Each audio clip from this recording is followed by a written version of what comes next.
So friends, એક to just brief you on the schemes, mover scheme એ છે જે આપણે કોઈ પણ મશીન ઇમ્પોર્ટ કરશું તો એના માટે ડ્યુટીનું આપણે ડિફરમેન્ટ કેવી રીતે મળે છે. It is similar, it's an like extended form of EOU. પહેલાં જે EOUમાં આપણે ડ્યુટી કંઈ પણ ઇમ્પોર્ટ કરવું હોય તો ડ્યુટી બસતી હતી. It's a similar kind of an extension for local market. તમે કોઈ પણ મશીન્સને કોઈ પણ રો મટીરિયલને for the purpose of exports હોય તો તમારે ડ્યુટી નહીં ભરવાની રહેશે. And if you are using for an domestic consumption of captive consumptions તો તમને ડ્યુટી ડિફરમેન્ટ થશે. You have to pay duty જ્યારે તમે મશીન વેચો છો, સ્ક્રેપ કરો છો કે ડિસ્કાર્ડ કરી નાખો છો ત્યારે તમારી ડ્યુટી ભરવાની રહેશે. મે બી 5 વર્ષ પછી, મે બી 10 વર્ષ પછી, મે બી 20 વર્ષ પછી. તો it's an very good scheme. અને PLI જે સ્કીમ છે it's an production linked incentive scheme, જેમાં તમે ઇન્ક્રીમેન્ટલ પ્રોડક્શન છે એના પર ગવર્મેન્ટ્સ અમુક પર્સન્ટેજથી તમને બેનિફિટ આપશે. So I think Sagarji and Bhavesh will be the better person to guide you through the entire scheme. Now I will request our President Ashish Bhai to give you a brief introduction and welcome note. Thank you. Good evening, friends. આજના સેમિનારમાં the way forward in the textile industry and a scheme about the PLI and movers. સૌથી પહેલાં તો મંચ પર બિરાજેલા અમારા ફોગવાના પ્રમુખ શ્રી અશોકભાઈ, મુકુંદભાઈ ચૌહાણ, સંદીપભાઈ દુગ્ગલ, ENYમાંથી પધારેલા સાગરભાઈ શાહ અને ભાવેશભાઈ ઠક્કર, અને ઓડિયન્સમાં આપણા ઇન્ડસ્ટ્રીયલિસ્ટ એન્ડ માય ફ્રેન્ડ્સ. ઇન્ડિયામાં આપણું જે ટેક્સટાઇલ ઇન્ડસ્ટ્રી છે એ એગ્રીકલ્ચર પછી હાઈએસ્ટ એમ્પ્લોયમેન્ટ જનરેટ કરે છે. અને આપણું ટેક્સટાઇલ ગ્લોબલ માર્કેટ જે છે, the size of the global market in textile industry is around $1024 billion for the year 2021. અને ઇન્ડિયાનું જે એક્સપોર્ટ છે તે $35 billion ની આજુબાજુ છે, એપ્રિલ્સ મેડઅપ. ગવર્મેન્ટ ઓફ ઇન્ડિયાની ઘણી સ્કીમ પાઇપલાઇનમાં છે. એક તો PLI સ્કીમ, જેનું અનાઉન્સમેન્ટ હવે લગભગ સપ્ટેમ્બર લાસ્ટ વીકમાં થઈ જશે. અને મૂવર્સ, જે આમ તો ઓપરેશનલ ઘણા વર્ષોથી છે, પરંતુ એને ઇન્ડસ્ટ્રીને કેવી રીતે એને એડોપ્ટ કરવી જોઈએ તો એમાં ઘણા એમેન્ડમેન્ટ્સ કર્યા છે એ લોકોએ. તો એ વિશે આપણે નોલેજ શેર કરશે. બટ આપણું ઇન્ડિયાનું જે ટેકનિકલ ટેક્સટાઇલ છે એનો ગ્રોથ લગભગ 12% એસ્ટિમેટ કર્યો છે. અને આપણે ત્યાં જે ચેલેન્જીસ છે જે ટેક્સટાઇલની ગ્રોથની, તે હવે availability of the raw material at global competitive price plus even quality. તમને એક્ઝામ્પલ આપું તો આપણે ટેકનિકલ ટેક્સટાઇલના કેટલાક રો મટીરિયલ આપણે હજી પણ ઇમ્પોર્ટ કરવા પડે છે, ફાઇબર્સ. અને ટેકનિકલ ટેક્સટાઇલનો જે સ્કોપ છે એ આપણે સુરત અને દક્ષિણ ગુજરાતમાં ઘણો જ છે. ટેક્સટાઇલ ઇન્ડસ્ટ્રી, ટેક્સટાઇલ મિનિસ્ટ્રીએ આપણે નેશનલ ટેકનિકલ ટેક્સટાઇલ મિશન માં લગભગ 1480 કરોડનું એલોકેશન કર્યું છે. તો એનો મેક્સિમમ લાભ આપણે સાઉથ ગુજરાત અને સુરતની ઇન્ડસ્ટ્રીએ લેવો જોઈએ, કારણ કે ટેકનિકલ ટેક્સટાઇલમાં પણ મોર દેન 80% MMF છે.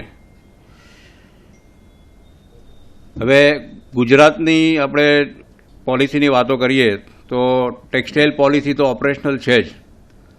અને ટેક્સટાઇલ પોલિસીના અંતર્ગત હમણાં 4-5 દિવસ પહેલાં તમે પેપરમાં વાંચ્યું હશે તો પહેલી 15-20 ફાઇલો આપણે ઇન્ટરેસ્ટ સબસિડી અને પાવર સબસિડી જે ₹2 પર યુનિટ HT કનેક્શન માટે અને ₹3 પર યુનિટ LT કનેક્શન માટે ડિસ્ટ્રિક્ટ લેવલ કમિટી જે હતી એમાં ચેમ્બર ઓફ કોમર્સ બી એક મેમ્બર છે, એની પહેલી મિટિંગ જ કલેક્ટર ઓફિસમાં મળી હતી અને 15 ફાઇલ પાસ થઈ ગઈ છે ઓલરેડી.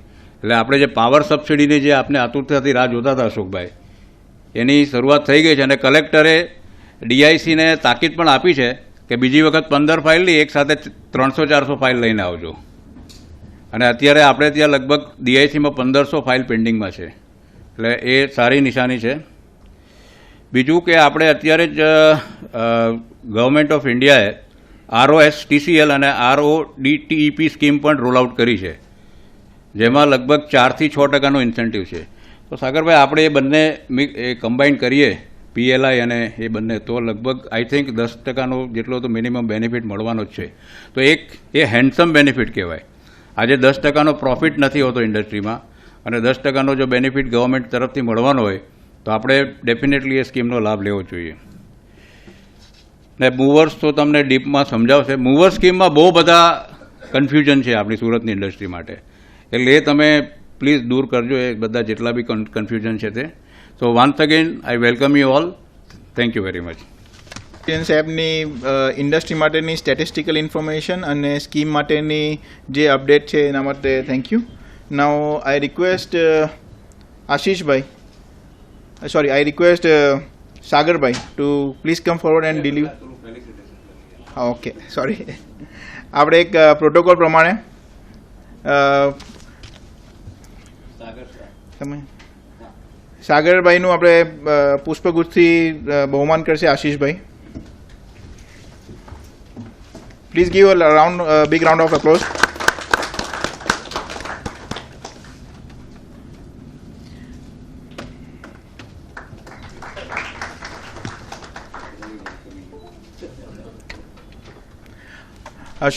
અશોકભાઈને રિક્વેસ્ટ કરીશ કે ભાવેશભાઈનું પુષ્પગુચ્છથી સન્માન કરે.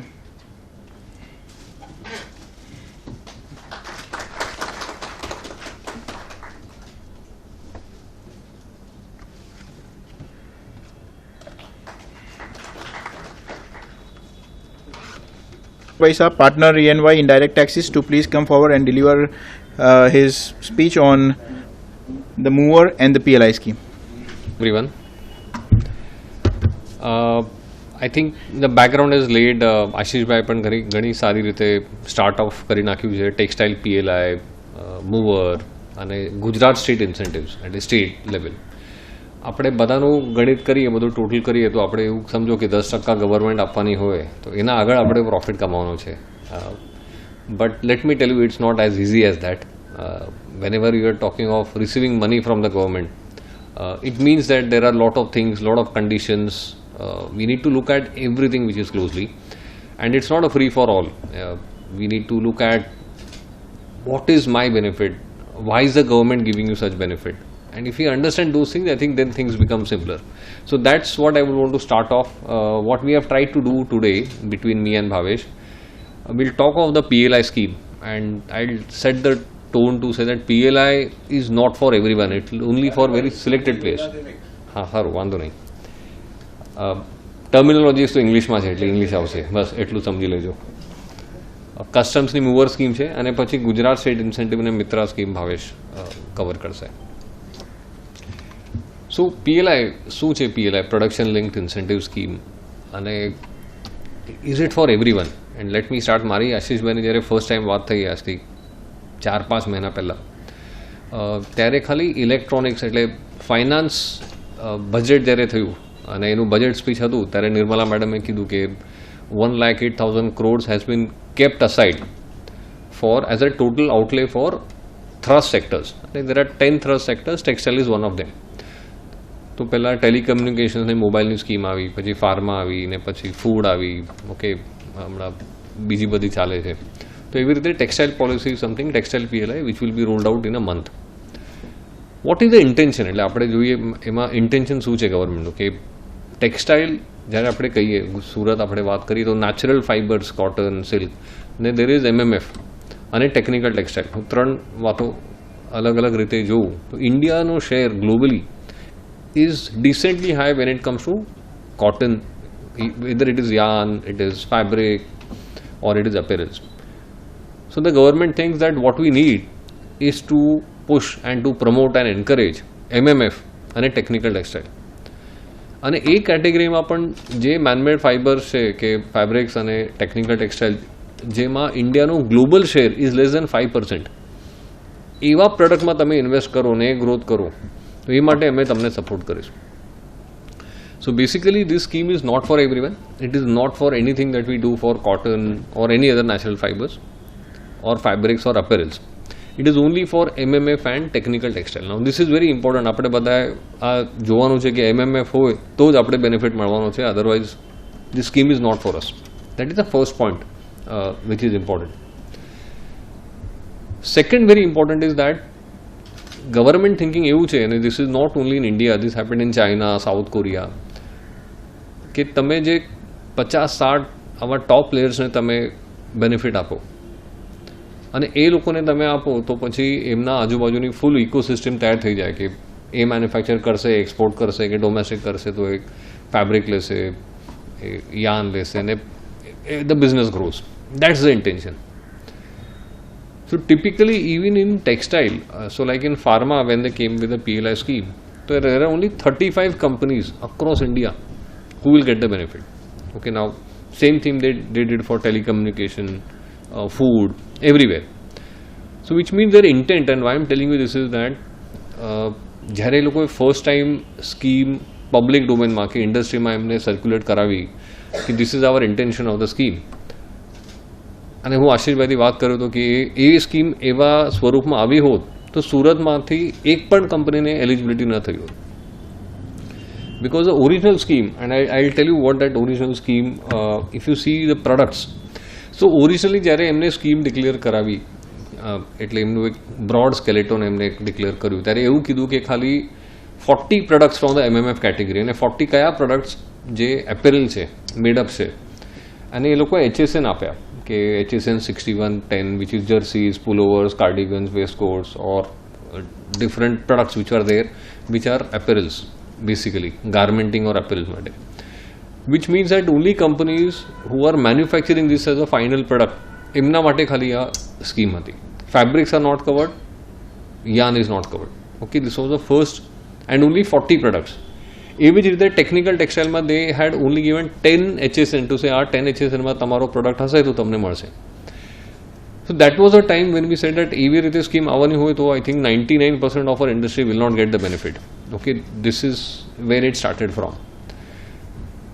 So I still remember South Gujarat Chamberna through we made the first representation to say that if your intention is that તમને MMFમાં કે ટેકનિકલ ટેક્સટાઇલમાં ઇન્વેસ્ટમેન્ટ કરવી હોય ને તમે ફેબ્રિકને સપોર્ટ ન કરો તો તમને benefit of the entire country to increase its global share will never happen. તો એના પછી જ્યારે અમે રિપ્રેઝન્ટેશન કર્યું which was with statistics to say that look at the share of fabrics and different fabrics which are there, different HSNs. Now the government somewhere said that yes, it is a fair point.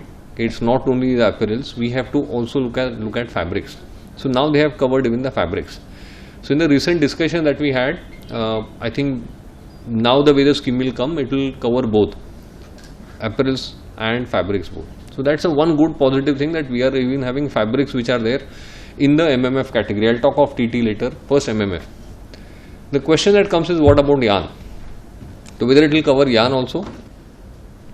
So now what is the revised product list that they are going to cover? So in MMF probably if you see the original 40 products which are there, if you see below what I have mentioned, additional 15 products under MMF fabrics category would also be included. Now which are those fabrics? Okay, this is now something that the government is, the Ministry of Textile final analysis કરીને એ લોકો list આપી રહેશે, which will typically cover everything, viscose, nylon, polyester, all the fabrics which will be required generally in the MMF category, which means that if we are manufacturing any of this fabric or apparels, this scheme will be applicable to us. That is the first point. Technical textile તમે જોશો તો technical ટેક્સટાઇલમાં we have a national technical textile mission which is a MOT's big policy where they are saying that we want to promote this entire industry on technical textile. અને technical ટેક્સટાઇલમાં એ લોકોએ એક research કર્યો ને there are 12 broader categories which include geo textiles, agro textiles, sports textile, hygiene, એવા બધા different categories છે. તો એ 12માંથી 10 categories એ લોકો કવર કરવામાં અત્યારે ઇન્ટેન્શન બતાવે છે, where they will say that broadly if you are following in any of this 10 categories તો તમારા પ્રોડક્ટ કવર થશે ને તમને આ પોલિસીનો બેનિફિટ લેતા આવશે. ઓકે, એનું એક્ઝેક્ટ ડિટેલ ઓપરેશનલ ગાઈડલાઇન્સ એ બધી નેક્સ્ટ મંથ આવશે, પણ અત્યારે એવું છે કે તમે સમજી લો ફર્સ્ટ ઇમ્પોર્ટન્ટ ઇઝ કે MMF for technical textile broadly તમારા પ્રોડક્ટ આ લિસ્ટમાં હશે તો જ તમને આ સ્કીમમાં બેનિફિટ મળશે ને તો નહીં મળે. This what it is. Next important point, હવે એમાં એવું છે કે ઇઝ ઇટ ફોર એવરીવન, બરાબર, and I said that not more than 50-60 companies across the country will get the benefit. તો એમાં એ લોકોએ originally, and again I tell you there lot of changes which have happened ગયા 8 દિવસમાં, but originally the thinking was like this કે એમાં 2 category આવશે, એક ગ્રીનફિલ્ડ અને એક બ્રાઉનફિલ્ડ. સો ગ્રીનફિલ્ડ ઇન્વેસ્ટમેન્ટ એટલે એવું કે જે પણ નવો પ્રોજેક્ટ તમે લગાડશો ને જે 300 કરોડના ઉપરની ઇન્વેસ્ટમેન્ટ કરશો તો તમને એક ડિફરન્શિયલ બેનિફિટ છે, ને એનાથી નીચે હોય તો તમને ઓછા રેટથી પણ તમને ઇન્સેન્ટિવ મળશે. તો તમે 300 કરોડના ઉપરનો એક પ્રોજેક્ટ લગાવો તો પછી તમને યર 1 15% તમને incremental turnover, and I explain what does it mean. એટલે જે એડિશનલ સેલ છે તમારો યર ઓન યર જે થાય એના 15% તમને સબસિડી મળે ફર્સ્ટ યરમાં, સેકન્ડ યરમાં 14, થર્ડ યરમાં 13, 12, 11, એવી રીતે 5 વર્ષ તમને ઇન્સેન્ટિવ મળશે. ને તમારી ઇન્વેસ્ટમેન્ટ 300 કરોડથી ઓછી હોય પણ તમારો ટર્નઓવર કંપનીનું, and that can be even from not only MMF but even natural fibres also, 100 કરોડના ઉપર ટર્નઓવર હોય તો તમે એલિજિબલ થાઓ. Okay, so basically any company જેનો ટર્નઓવર 100 કરોડથી નીચે હોય તો that company cannot even participate in the PLI scheme. So basically what they have tried to do is to say that let's look at the scheme where only we have companies who are of reasonable size. જે 100 કરોડનો turnover હોય, ભલે MMF હોય, natural હોય, technical textile હોય, જે પણ હોય, પણ તમારી 100 કરોડ ટર્નઓવર હોય તો તમારી ઇન્વેસ્ટમેન્ટ કરીને ગ્રો કરવાની કેપેસિટી છે, એટલે અમે તમને સપોર્ટ આપીશું. This is vote the intention of the scheme is. 100 કરોડના ઉપર ટર્નઓવર હોય તો તમે ઇન્વેસ્ટમેન્ટ ભલે 50 કરોડ કરો કે 25 કરોડ કરો, દેર is no investment limit, but turnover should be 100 crore. ને તમારું પછી જે ઇન્ક્રીઝ ઇન સેલ થાય એના તમને યર 1માં 9% મળશે, યર 2માં 8%, યર 3માં 7, 6 ને 5, એવી રીતે 5 વર્ષ તમને ઇન્સેન્ટિવ મળશે. એટલે આપણે એવું સમજો કે આપણે બધા બ્રાઉનફિલ્ડ પ્રોજેક્ટની વાત કરીએ જ્યાં તમારો ટર્નઓવર 100 કરોડના ઉપર છે અને તમારી ઇન્વેસ્ટમેન્ટ ભલે 25 કરોડ કે 50 કરોડ હોય, but that investment should be in eligible products. એટલે તમારો turnover total can be of anything in textile, but તમે જે ઇન્વેસ્ટમેન્ટ કરો ને તમારો ઇન્ક્રીમેન્ટલ સેલ થાય that should be of the eligible products. જે આપણે MMFની લિસ્ટ કે ટેકનિકલ ટેક્સટાઇલ લિસ્ટ જે છે એમાં ભલે ફેબ્રિક હોય કે એપરેલ હોય, એમાં તમે એલિજિબલ પ્રોડક્ટમાં ઇન્વેસ્ટમેન્ટ કરો અને સમજો એ ઇન્વેસ્ટમેન્ટ તમે કરો ને તમારો ટર્નઓવર, અને એનું બેઝ યરનું એક ડેફિનેશન છે એ પણ તમને કહું. સો બેઝ યર એટલે શું છે કે 1920 ઓર 2021 જે પણ વર્ષમાં તમારો ટર્નઓવર વધારે છે એ that will be your base year. Okay, let's take an example છે 19-20માં મારો ટર્નઓવર છે 100 કરોડ ને 20-21માં છે 120 કરોડ, તો 120 crore will be your base year. હવે 21-22 will be your investment year, એટલે આ વર્ષમાં તમે જે પણ ઇન્વેસ્ટમેન્ટ કરવાના છો એ કરજો. એન્ડ 22-23 સે યોર ટર્નઓવર ઇઝ 180 કરોડ. તો now your incremental turnover is 180 crore minus 120 crore, એટલે 60 કરોડનો તમારો ઇન્ક્રીમેન્ટલ ટર્નઓવર છે, બરાબર. But you have to understand that 120 crore should be of all eligible products. એમાં તમારો 120માં 100 crore is of say natural fabric and 20 crore is MMF. Then you will calculate your incremental turnover basis 20 crores. Okay, so 20 crores is your then base, and I say 80 crores is your incremental turnover because you invested everything in your new product line. તો તમને 60 crores ઉપર 9%, so 5.4 crores નો તમને incentive મળશે year 1માં. This is how the scheme works. Okay, and there are some other parameters, but just to give you a mathematics to say તમને incentive કેટલો છે which is on your incremental sales you get 9%. Okay, this is what it is. Another condition which they have laid down is to say that every year there should be at least 25% incremental growth. Okay, now this is again important. તો લોકોએ શું કર્યું છે કે પહેલાં તો તમે investment કરો, નહીં તો શું થશે કે મારી ઇન્વેસ્ટમેન્ટ ન પણ હોય તો પણ ઇન્ક્રીઝ તો મારો ટર્નઓવરનો 5%, 10% થવાનો છે. તો ફર્સ્ટ યર 20 કરોડ તમારો છે એલિજિબલ પ્રોડક્ટનો સેલ છે, તો 20 કરોડના 25%, એટલે તમે ઓછામાં ઓછો 5 કરોડનો ઇન્ક્રીમેન્ટલ સેલ તમારો થવો જોઈએ. I am talking of eligible products only. એનાથી ઓછું હોય તો તમને બેનિફિટ મળવાનું નથી, right. So first condition is turnover, second condition is incremental sales તમારો થવો જોઈએ, અને that incremental sale should be at least 25% of the base years turnover. This is very important. Year 1 માટે you see base year. So 2021 is a base year અને current year તમારો turnover 20 કરોડનો 25 કરોડ થઈ ગયો તો you are eligible. Next year last યરનું જે incremental cell તમારો થયો હતો એના 25% મિનિમમ ઇન્ક્રીમેન્ટ થવું જોઈએ. So this is how they have planned to say that every year you should show that you want to do growth. તો તમે ગ્રોથ કરો તો તમે ઇન્વેસ્ટમેન્ટ કરો, તમે સેલ વધારો, એ હિસાબથી તમે બધું પ્લાનિંગ કરો અને તમારું એ થાય, તમે બધા આ પેરામીટર્સ અચીવ કરો તો તમને ફર્સ્ટ યરમાં 9%, પછી 8, 7, 6, 5 એવી રીતે તમને 5 years તમને ઇન્સેન્ટિવ મળે. That is how the scheme is. Now the scheme looks very simple if you see, because parameters are only 3 broadly. One is your turnover, one is your eligible products, and the third is incremental sales that you need to do of 25%. There are only 3 parameters broadly. But the entire scheme, the way it will happen is to say the window to file an application will open next month. Mostly last week of September સુધી we'll get the operational guidelines. તો એમાં એવું છે કે cabinet not બનશે, કેબિનેટના આગળ present થશે, પછી એ સ્કીમ અપ્રૂવ થશે, અપ્રૂવ થયા પછી ઓપરેશનલ ગાઈડલાઇન્સ આવશે ને એ ગાઈડલાઇન્સ આવ્યા પછી you will get a window of at least 2 months to file your application. તો 2 મહિનામાં તમે બધું તમારું, આપણે એક ડીપીઆર કહીએ એવી રીતે, એક પ્રોજેક્ટ રિપોર્ટ, શું ઇન્વેસ્ટમેન્ટ કરવાના છે, કેટલી, કયા પ્રોડક્ટમાં કેટલું ગ્રોથ થશે, that entire we have to give. Now say there are 300 applications that go from the country. What the government will do then is that it will do a rating. So they have appointed a PMA, Project Management Agency, which is not government. So Ministry of Textile finally will take decision. But એ લોકો એક independent PMA, એટલે જેમ કે SIDBI છે, IFCI છે, so what different scheme they have appointed different PMAs. So one of these agency will be appointed, જે તમારું application, it will be online application. તો તમારું application review કરશે. They will ask you questions. Okay, which will be to say that તમે આ પ્રોડક્ટમાં તમારે શું expertise છે, તમે ક્યાંથી ઇમ્પોર્ટ કરશો, ક્યાં પ્રોડક્શન કરશો, ક્યાં પ્લાન્ટ સેટઅપ કરશો, are you actually going to invest, કેટલા ઇન્વેસ્ટમેન્ટ કરશો, so what are the, from where will you raise the funds, કે તમારી પાસે ઇન્ટરનલ અક્રુવલ છે કે તમે બેંક લોન લેશો કે ઇક્વિટી લેશો, કેવી રીતે કરશો, એક્સપર્ટાઇઝ છે કે are you getting a joint venture partner, આ બધા ક્વેશ્ચન્સ આવશે. So once they see your project and your feasibility of the same, they will have a marking system.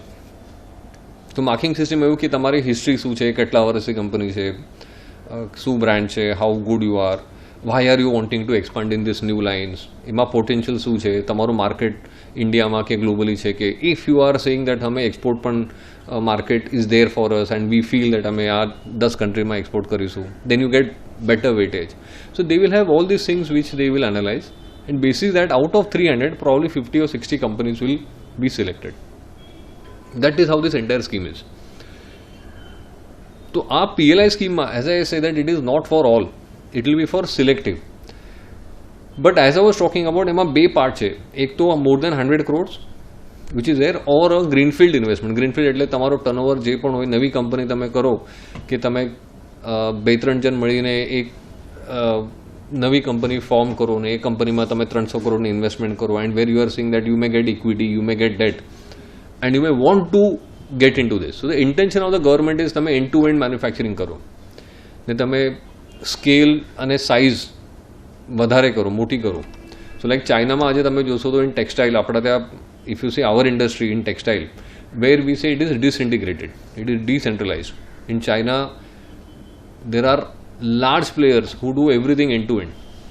So government intention is that if you increase the scale and size, that benefits the entire economy, entire industry also. So that is the intention. Right, wrong, I am not getting into that debate, but I think this is a good chance for us. અને સુરતમાં હું જોઉં તો there is so much of entrepreneurship. આપણે બધા એટલું બધું business કરીએ છીએ કે આપણે જોઈએ કે પ્રોપર સ્ટ્રક્ચર કરીને if we are able to take benefit of this, effectively the new investment that we are doing, it is actually benefiting us. It is actually subsidizing the new investment. So although you are getting it as a percentage of your sales, it is indirectly the cost of investment that you are recouping. And this is the benefit of the scheme. I would say that look at it to say that તમને 100 crore invest કરવા છે અને over a period of 5 years તમે calculate કરો 9, 8, 7, 6, 5 અને તમે એવું કે 5 વર્ષમાં તમને 25 કરોડ પાછા આવવાના છે. So you calculate that your 100 crores of investment is actually net 75 crores. That is what I will at least think. Because it is not about saying કે તમને આગળ જઈને it is helping you to make profit. It is actually subsidising your investment. And this also helps you કે તમે આજે bank PLI તમારી પાસે sanction હોય, if you are a approved project under PLI, which means that when you go to a bank also for debt funding, it will help you, because somewhere when you do your financial analysis, it will help you to say that in my profit and loss account, basis my sales estimate, this is the additional benefit of incentive that will get, which will help me better my bottom line. So these are the thought process that you need to have, and see that what is the government doing. Indirectly તમને એવું push કરે છે કે તમે આજે તમારી capacity છે એનાથી વધારે તમે ઇન્વેસ્ટ કરો અને ગ્રો કરો. That is the entire philosophy, and which is fair in terms of what the intention is. હવે એમાં બીજી કઈ કી conditions, only manufacturing company based in India. So obviously if you see Atmanirbhar Bharat, so it is a good scheme to say they want to push companies listed in India, which means that even MNCs can participate, but they should be in India. That's one important point. Goods removed from factory under GST invoice and sold in India or exported shall be considered for calculation of incremental turnover. So again, this is indirectly તમે fair business કરો, GST invoice આપો, that is the intention. Turnover from trading and job work is excluded. So this is very important. તમે ખાલી job work કરો, અને this is a major thing which will happen here. Job work industry ને benefit નહીં મળે. You have to be a manufacturer, okay, અને trading નો turnover પણ consider નહીં કરાય. રીઝન ઇઝ સિમ્પલ કે તમે મેન્યુફેક્ચરર હોય તો એ બેનિફિટ લેશે, ટ્રેડરને બેનિફિટ આપવામાં કંઈ મતલબ નથી. That is the intention which is fair. So basically what is important is manufacturing only is going to be considered, because it is production linked incentive. તમે પ્રોડક્શન કરો તો તમને બેનિફિટ મળશે. This is an important part. And then goods manufactured by unit other than registered one even of same group company shall not be accounted for calculation of incremental turnover. હવે આ condition મને તો એવું લાગે છે કે સુરત માટે જ બનાવી છે કરીને, કારણ આપણે મલ્ટિપલ યુનિટ્સ કરીએ આ ટર્નઓવર માટે, એડજસ્ટમેન્ટ માટે, ભલે whatever taxes we are doing. તો શું રીતે ગ્રુપનો ટર્નઓવર લેશો તમે તો કદાચ 100-500 કરોડ પણ થઈ જશે, પણ આપણે હવે 20 ફર્મ કરી કાઢી છે, that will not be considered. So it's a good time for all of us also to think to say that, and this is what government is thinking, how do you institutionalise yourself. તમારો business જે છે તમે જે હિસાબથી કરો છો આજે કે એમાં પ્રોફિટ છે, ટર્નઓવર છે, બધું છે, but if you want to grow beyond your size, then you need to corporatize your business. Then you need to create a business model where you can say that can I merge, and this is a planning that you need to think now. કે તમારા ઘરની 4 firm હોય અને બધાનો મળીને turnover 100 crores ઉપર જતો હોય, but individually it is not there, or the investment that you want to do, or the funds that you want to raise from bankers, it will give you a better fillip કે તમે એક company કરો અને તમે આમાં planning જોશો કે નવી ઇન્વેસ્ટમેન્ટ તમે કરો તો આજે પણ તમે નવો પ્લાન્ટ સેટઅપ કરો. And if you have a private limited company, the rate of tax is far more lower than what is there in a partnership firm or LLP. તો તમે જ્યારે પ્લાનિંગ કરો ત્યારે ખાલી PLI નહીં, it is even income tax, okay, to say that how you can, by being a corporate entity, I can reduce my income tax burden also, because you are doing a new investment. New investment કરો તમે તો why not in a new company? So if it is formed by splitting up or reconstruction, તમને benefit નહીં મળે income tax માટે. But if you create a new entity for a new investment, then you have that benefit. So do I want to do that planning? And I think this is a good time to think that effectively, if you can think કે તમે જેટલી નવી investment તમને કરવાની છે અને directly or indirectly it will come back from PLI, mover, income tax, state incentive. If not all, at least a larger part of it, I think your investment decisions can become faster and more efficient. Basically તમને benefit શું છે કે હું આજે 100 કરોડ રૂપિયા invest કરવાનો છું, એના જગ્યાએ 5 વર્ષમાં with bank funds that will come down to effectively 50 crores or 60 crores. It's still worth it, બરાબર. અને then you are having far more cleaner transaction. તમે આજે GSTમાં the way government is going after everyone કે bogus bill scams, okay, data analytics government એટલા level પર use કરે છે. આપણા એક્સ કમિશનર ગુજરાતના અને એક ઇવેન્ટમાં અમને કહેતા હતા કે we have so much data, this are is words, we have so much data about each one of you ઇવેન્ટમાં, we don't have people to go after you. Okay, તો તમે વિચાર કરો, ડેટા એનાલિટિક્સ એટલો યુઝ કર્યું છે એમને કે આજે GST માટે તમારી પાસે કોઈ ઓડિટ માટે આવશે તો તમને કહેશે આ તમે 10 વેન્ડરથી પરચેસ કર્યો છે, આ 10 વેન્ડર્સના અમે રજિસ્ટ્રેશન કેન્સલ કરાવ્યો છે. તો અમારા હિસાબથી તમારો પરચેસ બોગસ છે. તમને કંઈ કેવું છે? પહેલાં આપણે શું થવાનું, એક્સાઇઝ વેટ સર્વિસ ટેક્સમાં આપણે કહેવાના કે ઓડિટવાળા આવશે, પછી તમને ડેટા માગશે, તમને જે આપવું હોય તમે આપો, એના પર ઓડિટ ક્લોઝ થવાનું. હવે there is a central analytic stream of the government જે ડેટા લોકલ ડિપાર્ટમેન્ટને આપે અને એ નામ આપે કે આ મેન્યુફેક્ચરર છે, એને આ 10 વેન્ડર્સથી પરચેસ કર્યું છે. This 10 vendors according to our data are fake vendors, fake GST. એ લોકો એક બિલ આપે છે, they have done only a round robin flow of credit. So you go and investigate. તમે ભલે કહો તમે પેમેન્ટ આપ્યું છે, તમારું 2 યરમાં રિકન્સાઇલ થાય છે, બધું બરાબર છે, અને તમને એકચ્યુઅલ કેસીસ તમને બતાવું વેર પરચેસ તમે કહો કે ઈવે બિલ છે, ઈ ઇન્વોઇસ છે, બધું છે. ઈવે બિલ બરાબર છે તો તમે હા બરાબર છે. પછી તમને આ નંબર ખબર છે ટ્રકનો? આ એ ટ્રાન્સપોર્ટરે આપ્યો છે. તો ટ્રકનો નંબર નથી, આ 2 વ્હીલરનો નંબર છે, આ તો કારનો નંબર છે. સો નોબડી હેઝ પેડ અટેન્શન એ વખતે કે ઈવે બિલ બનાવતી વખતે કોનો નંબર નાખ્યો છે.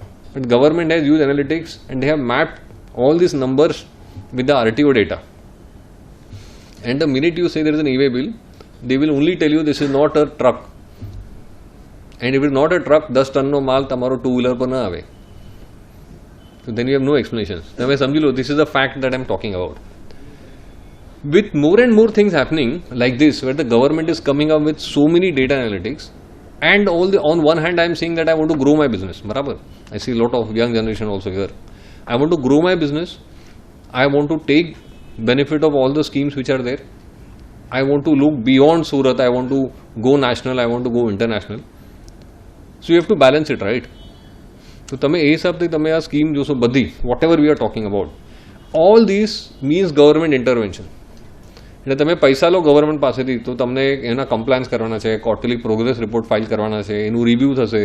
તમે જ્યારે ઇન્ક્રીમેન્ટ સેલ ડિક્લેર કરશો, why have they laid down conditions that it will be on a GST invoice, so there will be a matching with your GST records. So all these things will happen, whether it's trading, job working, manufacturing, and then only you're going to get all these benefits. So these are very important points that you need to consider. Once you have sailed through this, તમે application કરીને you have got your approvals, and then you are filing your QPRs, quarterly progress reports, and your applications, you will get your refunds. And the reason for this is, unlike a state department or state government, what happens is there is a budget, પછી તમને state ઇન્સેન્ટિવમાં basis allocation તમને પૈસા મળે. This is a outlay approved by the Ministry of Finance, and it is monitored by an independent agency. Okay, it is not Ministry of Textiles directly, which means the budget is already there. For textile, they have made a budget outlay of some 10,000 crore plus, 10,000 crores. Now, out of that, there is a clear allocation. There are no number of companies who are eligible. So there is a money which is already made and approved, which means that once you are ticking all the boxes which are there, તમને પૈસા મળશે. This is unlike the state government scheme, many times that you keep on following up, તમે જાઓ કરો, પછી બધું બરાબર હોય તો પણ તમને પછી કહેશે અરે અત્યારે નહીં, બજેટ નથી, પૈસા નથી. It will not be like that. So I think that's a very good thing about this scheme, that at least we hear. And in the past, જે schemes, MSIPs ને બધી બીજી સ્કીમ આવી, there we have seen this has been a very good benefit which is there. We'll come to the state schemes, and I'll tell you over a period of time, digital જેટલું use કર્યું છે ગવર્મેન્ટે, બધું લઈને હવે કેવી રીતે state governments are also Bing able to efficiently allocate and make payment of these incentives within the state also, which is improved, which has become far more better. That also you will understand. And તમે આ સ્કીમમાં ન પણ બેસો તો પણ state government scheme છે. Or the mega textile parks which will be there, which again is the announcement in the budget. So these are other schemes which are there. Generally, what we have seen as EY is that many times we do not know what are the various things will be eligible for us. And we may be small or big, we may be a manufacturer or a job worker or a trader, but there are various schemes which are available. It is only for us to do the right choice. And many times we miss out, and hence all these problems happen.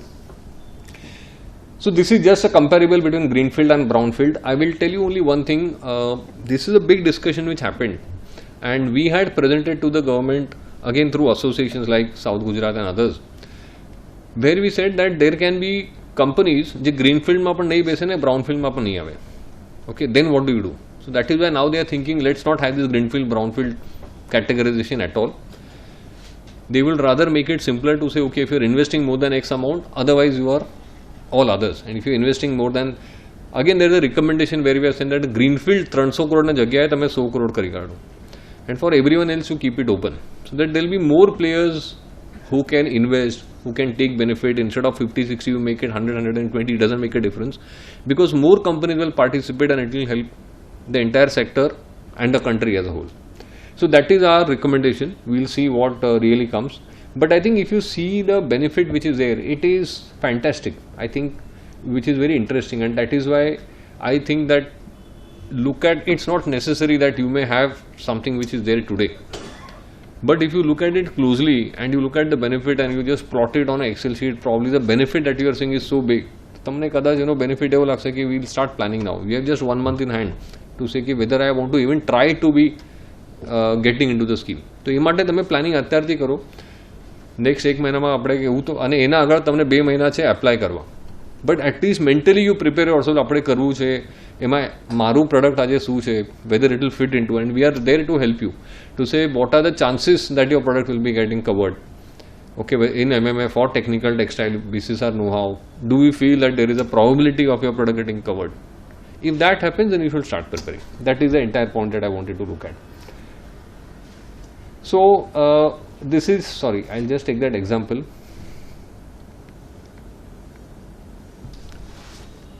So, this was one example for in case you want to understand how the scheme is going to work.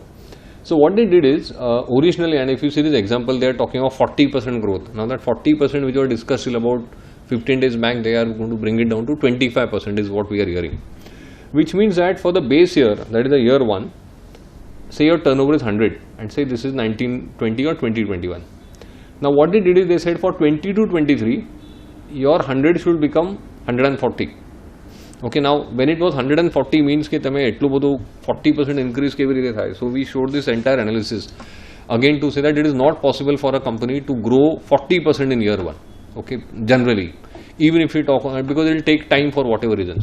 So that is where this 40 may come down to 25%.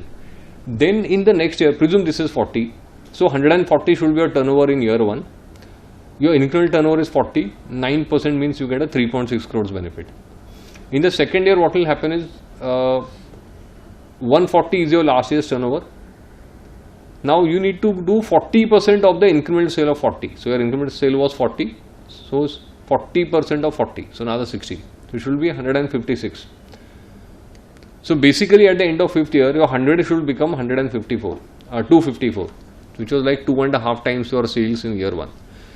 Which we said that this is too much to expect from the industry. I mean, on one-time investment, you can't be 2.5 times. So this is not possible. And why I wanted to show to you, and this is what we discussed with everyone. In fact, we had to show that in textile industry, your investment to turnover ratio is 1:1, max 1:3. Okay, and we actually showed them with statistics. And again, Ashish Bhai's help here was very good, where we actually took data, we showed them how this was there. And I think this helped us to say that is why that 100 has come to, that 40 has become 25, which means it is still sensible, and that 25% year-on-year growth means your CAGR is about 8.5%. એટલે 8%, 8.25% થાય તો તમે 8.25% grow કરો year-on-year, which is actually the rate at which the sector is growing nationally, which is more in line with what it should be. And if that happens, I think then it is reasonable. That is how the entire working is, and that is what we are expecting this to come. So if this happens, whether greenfield or brownfield, then at least on year-on-year growth criteria, there are chances that you may be able to be successful, that you can get the benefit. The other two criteria means that you need to decide that I want to manufacture in this new line of business in MMA for technical textile, and you need to confirm with the basic conditions which are there. If these are there, then I think you have done. So these are just to say that what are the way forward, what we are talking about, and I think I have spoke of this to say you have 1 month. So identify the expansion plans.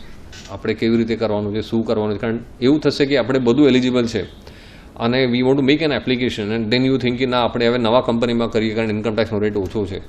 Then you start running around to say યાર નવી company incorporate કરવી છે, શું કરવાનું next ને બધું. So start planning from now. The earlier you do, better it is. That is what the entire intention is. I'll come to the mover scheme quickly. and I think in January when I was here and I first time spoken about the mover scheme. To my mind, mover scheme is the most beneficial scheme for the textile sector for two reasons. Whatever import of plant and machinery that you are doing, you are paying custom duty, which is a cost, right?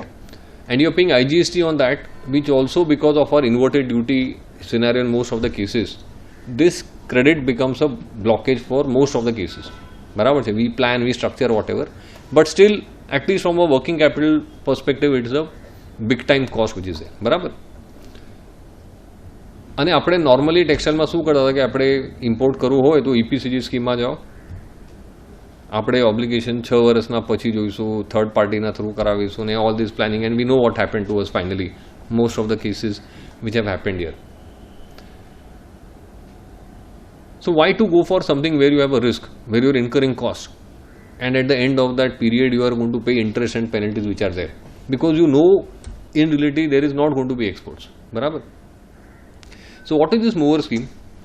Manufacturing and other operations in warehouse regulation. So this is a very old scheme, 1950-60 custom law માં છે. But in 2019 October they have changed the entire dynamics of the scheme. એ લોકોએ શું નવી scheme લાવી છે કે તમે import કરો અને કેપિટલ ગુડ્સ હોય કે રો મટીરિયલ હોય, ઓકે, બંને માટે છે, અને તમે એક્સપોર્ટ કરો કે તમે ડોમેસ્ટિક માર્કેટમાં સેલ કરો, you can take benefit of the scheme. Okay, so just to clarify, even if you are selling in the domestic market, તમે સેમ સ્ટેટમાં હોય કે આઉટસાઇડ સ્ટેટ કરો, you can take benefit of this scheme. Now what is that benefit?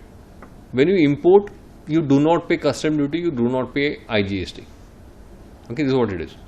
But this is not a duty exemption scheme. I'll repeat, this is not a duty exemption scheme. This is a duty deferment scheme. બરાબર. તો એનું meaning શું છે કે તમને duty exemption નથી મળવાની, તમને ડ્યુટી આજે નથી ભરવાની, તમે જ્યારે કેપિટલ ગુડ્સ તમારા ફેક્ટરીમાંથી બહાર કાઢશો, સ્ક્રેપ કરશો, ત્યારે ભરવાની છે. તો આશીષભાઈ સ્ટાર્ટિંગમાં પોઈન્ટ કીધો કે તમે ઇમ્પોર્ટ કરી કે તમે 20 વર્ષ તો તમે મશીન બહાર કાઢતા નથી, સ્ક્રેપ એની લાઈફ છે 15 વર્ષ 20 વર્ષ. તો 20 વર્ષની લાઈફ છે મશીનની, તમે એકવાર લાવી ઇરેક્ટ ઇન્સ્ટોલ કરી નાખી, યુઝિંગ ફોર મેન્યુફેક્ચરિંગ. તમે મેન્યુફેક્ચરિંગ કરો ને એમાં તમે એક્સપોર્ટ કરો કે ડોમેસ્ટિક કરો, no questions ask, just maintain the compliances, monthly return ને બધું તમે કરો. ઇમ્પોર્ટ કર્યા પછી તમે ડ્યુટી નથી ભરી, નો કસ્ટમ, નો IGST. સો એક ટિપિકલ એક બિલ ઓફ એન્ટ્રી ફાઇલ કરવાનું છે. લોટ ઓફ ક્વેશ્ચન્સ કમ્પ્લાયન્સને લઈને, and I know generally what I have understood in Surat that because people are not clear, આ કેવી રીતે કરવાનું, આ શું છે, આ બોન્ડેડ વેરહાઉસ કેવી રીતે લેવાનું, કસ્ટમ્સવાળા આવશે કે મારી ત્યાં એવરી ટાઈમ ક્વેશ્ચન પૂછશે, બિલ ઓફ એન્ટ્રી ફાઇલ કરી, માય CHA does not know in bond ને ex bond bill of entry શું છે, how do I do it, how do I do my compliances, scrap થાય ત્યારે શું થશે, એ બધા ક્વેશ્ચન છે.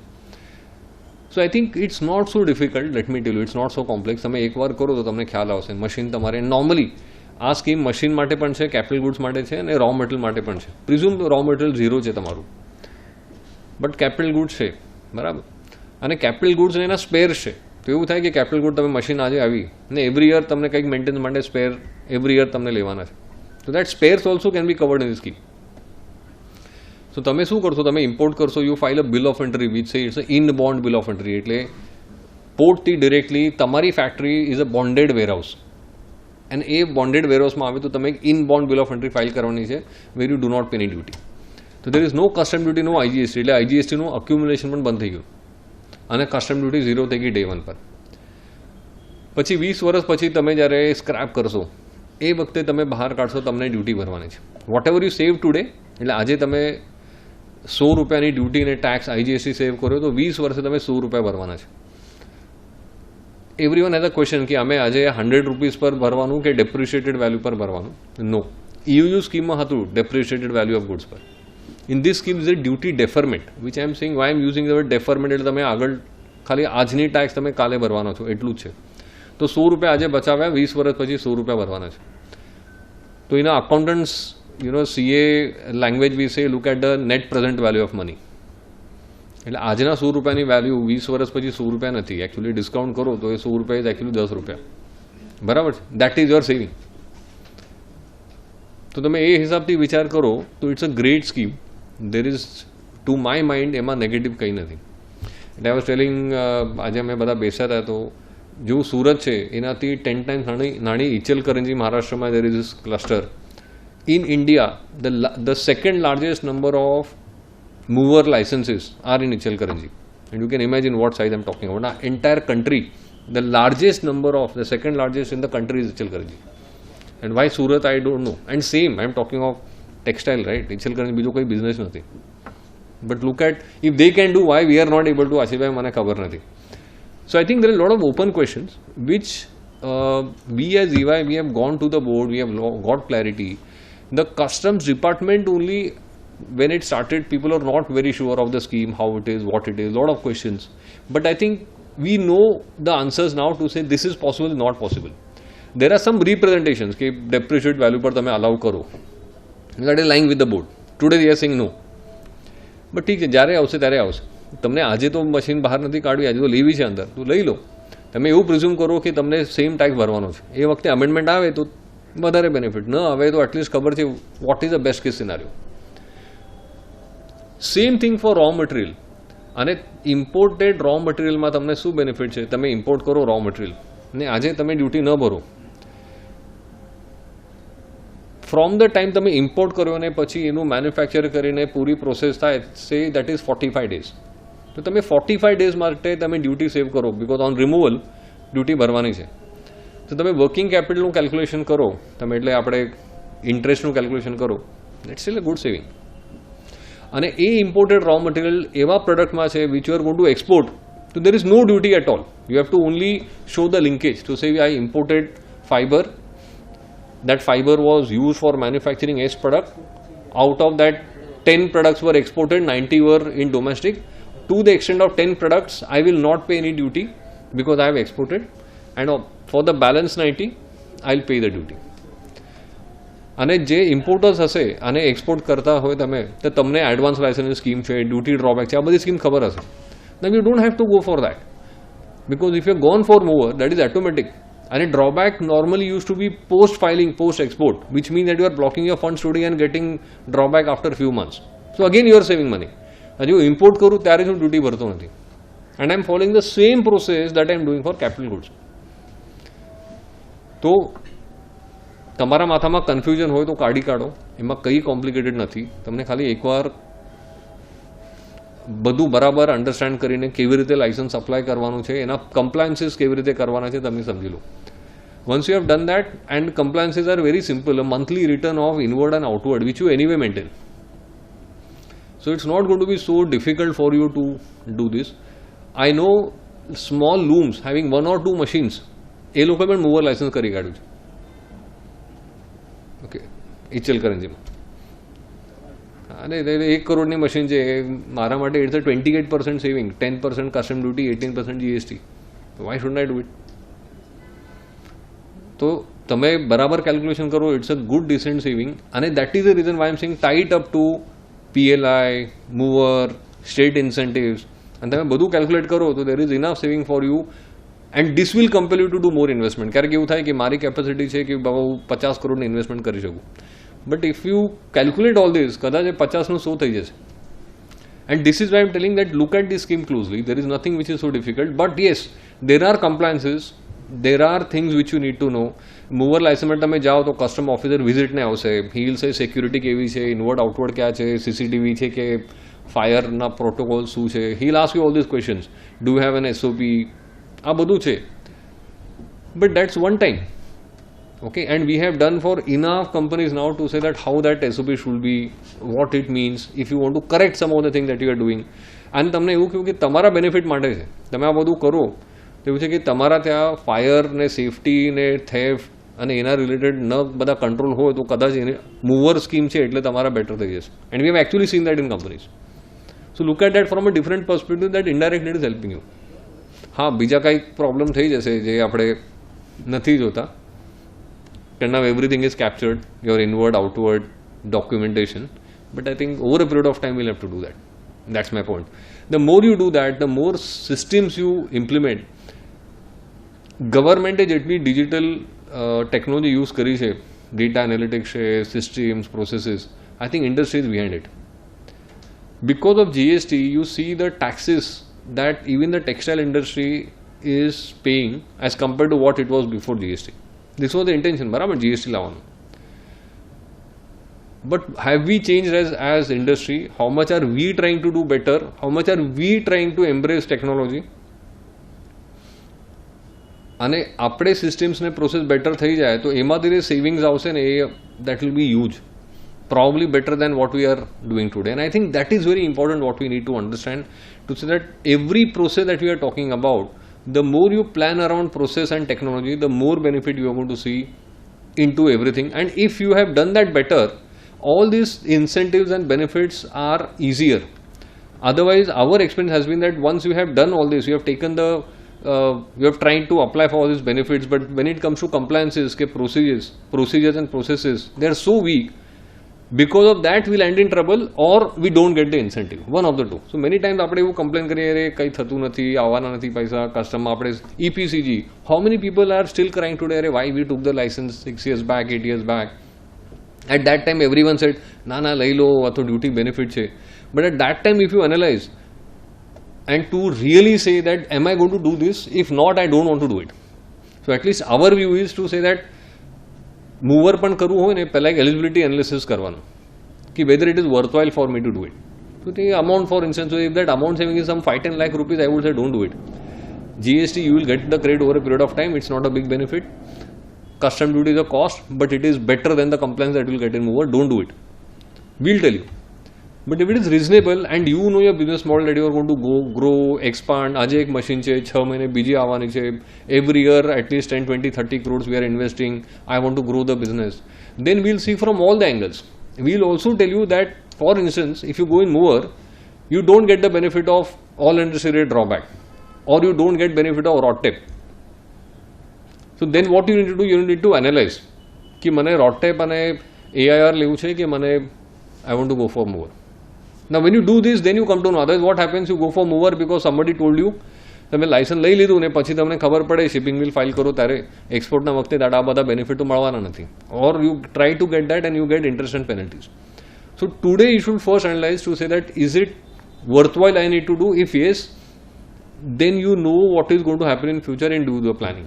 Do not do a short term planning. This is what we, at least we believe, to say that think of the future, think from all angles. It is tax, whether it is GST, incentives, customs, income tax, all the angles on one side. I'm saying one side, and the other side is a business need. Do you want to do this? Does your business really has that, planning, processes, growth, vision to say that you want to do this? Or you say, nah, maru je chale je barabar chhe, I don't want to do anything beyond that. Then that also is a different thing, because the government also wants companies who have that ambition to grow, and they want to pay these incentives to them. So these are some important pointers. So as a business, you see from all angles, and then you decide going for incentives is something that you are also inviting all the departments to get into your records. If you are transparent, if you are good in your system process, this will all help you to grow multifold. The era has gone, એટલે જે time હતો ને કે આપણે જે હાથમાં છે એટલું જ તમને બેનિફિટ છે. Now you are thinking beyond that. આજે તમે એવું જોશો કે ઝોમેટો જેવાનો IPO આવ્યો તો નોર્મલ બિઝનેસમેન વિલ થિંક, એટલે કે જે બિઝનેસમાં લોસીસ છે, there is no profit for years, આટલા બધા બિલિયન્સ ઓફ ડોલરનો ક્યાંથી એમનો વેલ્યુએશન આવ્યું? બરાબર છે ને? આપણે જોયું કે પૈસા નથી બેંકમાં ને તમે આપણે બધાએ તો ઇક્વિટી લઈ લીધી એની. So think of it, business are moving. They are not what it was earlier. And this is why we also need to think differently. So I think this is what it is. I don't want to get in examples and now with the time that we have. આપણે શું કરીએ, ભાવેશનું session પૂરું થાય એના પછી we'll open up for questions, whatever question, okay? So thank you everyone. Thank you, Sagarji. It was a very simple, lucid, and I think it was a fantastic information sharing. આ scheme હજુ propose થવાની છે ને we are fortunate enough કે we have somebody like Sagarji who is dealing with this scheme at the cabinet level, and this is the first hand information we are getting. અને lighter side Sagarji અમે એવું વિચાર કરશું કે તમે સ્કીમમાં કે એવું કરો કે 50-60 જે ઇન્ડિયામાંથી આવે છે 50-60 સુરતમાંથી જ આવી જાય એવું કંઈ સ્કીમને એવી રીતે ડ્રાફ્ટ કરો. And secondly for the challenge you have thrown upon k ભાઈ ઇચ્છલકરંજીમાં છે, આઈ એમ શ્યોર કે 1.5-2 વર્ષમાં તમે જે આ જે ઇન્ફોર્મેશન આપી છે તો સુરતના જે એન્ટરપ્રિનર્સ છે અને જે લોકોનું આપણું હિસ્ટોરિક બેકગ્રાઉન્ડ છે they will immediately catch up upon the challenge. And 2 વર્ષ પછી તમે ઇચ્છલકરંજીમાં એમ કહેશો કે પહેલાં સુરતમાં એક પણ મૂવર નહીં હતી, આજે સુરત નંબર 1 છે મૂવરમાં. And I am sure with the information that you have shared people will definitely take up opinion. And after this, Sagarji, another prolific and super speaker we have today is Bhavesh Bhai. I would request Bhavesh Bhai to share his views on state incentive and Mitra scheme. I would request Bhavesh Bhai to please come on the stage and share his views. Thank you. And, thanks for that introduction and good evening to all. So I guess the intention today is to see what are the other state incentives also what we can get out of this whole sector. So intention what we normally call as a capex agenda. તો એમાં આપણે શું જોઈએ છે કે along with PLI and mover and state incentive, what is the percentage of project cost which comes back to us as a subsidy? And that's very, very important to see. So probably what I will do is I will cover some aspects of the, yeah. So let's see what is the Gujarat state incentive first. Let's look at the industrial policy of Gujarat first. તો આમાં શું થયું છે, largely Gujarat industrial પોલિસીમાં 2 ટાઈપની subsidy એ લોકો આપી રહ્યા છે.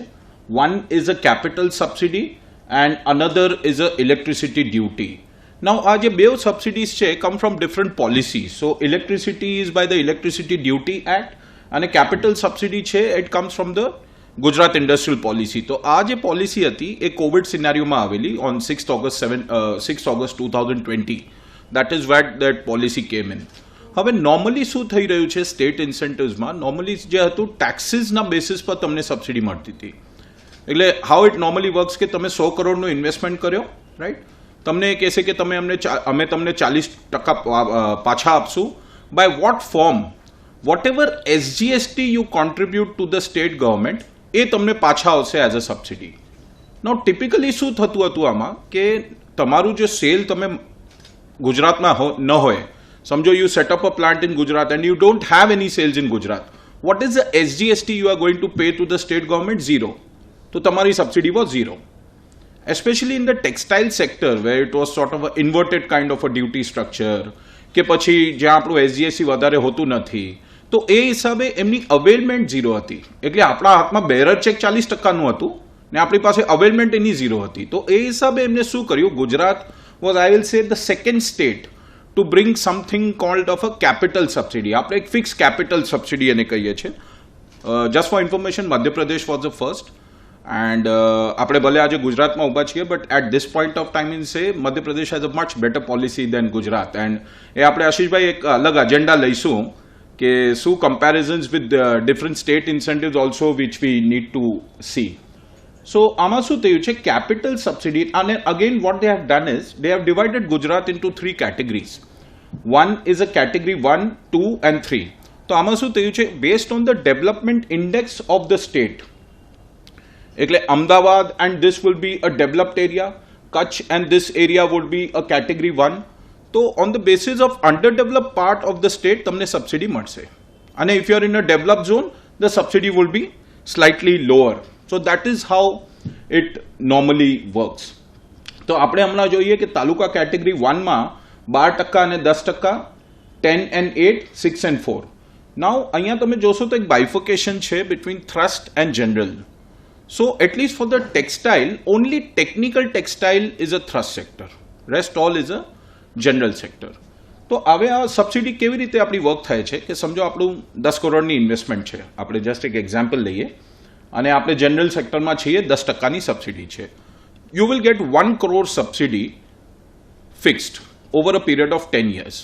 1 crore over a period of 10 years means 10 lakhs every year. That's how you will get this subsidy. એનું પછી તમે સેલ ગુજરાતમાં કરો છો, આઉટસાઇડ કરો છો, એક્સપોર્ટ્સ કરો છો, એનાથી એનું કાંઈ કોરિલેશન નથી એઝ સચ. તમને ફિક્સ કેપિટલ સબસિડી મળવાની છે which is on the basis of the taluka category where you set up and whether you are in the thrust or the general sector which is there. Now, obviously, ત્યાં ઘણી definitions છે કે what is, and one more important point which I will also like to put across is on the definition of MSME. કયા બી state પોલિસીમાં આપ જશો ને આ તમને ગવર્મેન્ટને આ નેક્સ્ટ પોલિસીઝમાં હજી ખબર પડશે ટેક્સટાઇલ પોલિસીમાં કે MSME will always have a larger benefit as compared to a normal large or a mega. Obviously mega you have a power of negotiation, but એકલું અમે જોયું છે પ્રેક્ટિકલી એ કંઈ ગુજરાતમાં થતું નથી. If you go to other states and you are setting up a 200 crore, you can actually negotiate with the state government of incentives. એ એકલા level પર ગુજરાતમાં એકચ્યુઅલી પ્રેક્ટિકલી થતું નથી. ગુજરાતમાં છે કે તમે 200 કરોડ લાવો કે 2000 કરોડ લાવો, this is our policy, અને તમને આવો તો આવો. You come to us for ease of doing business and not for subsidies. So that is how the Modi mentality was there years ago also. પહેલા તો ગુજરાતમાં પોલિસી નહોતી, if you see the earlier regime, but now there is something at least to look at. Now why MSME definition is important? So 6th June 2020 the central government changed the MSME definition. Now that is on the basis of investment and turnover. So હવે બે criteria છે to satisfy that. What is important over there is they have increased that turnover limit substantially. So the highest segment એમાં શું થઈ રહ્યું છે કે તમારી જો investment in plant and machinery is below 50 crores and your turnover is below 250 crores, you are a MSME. So micro small is 5 crores, 20 crores, but I will go to the highest limit.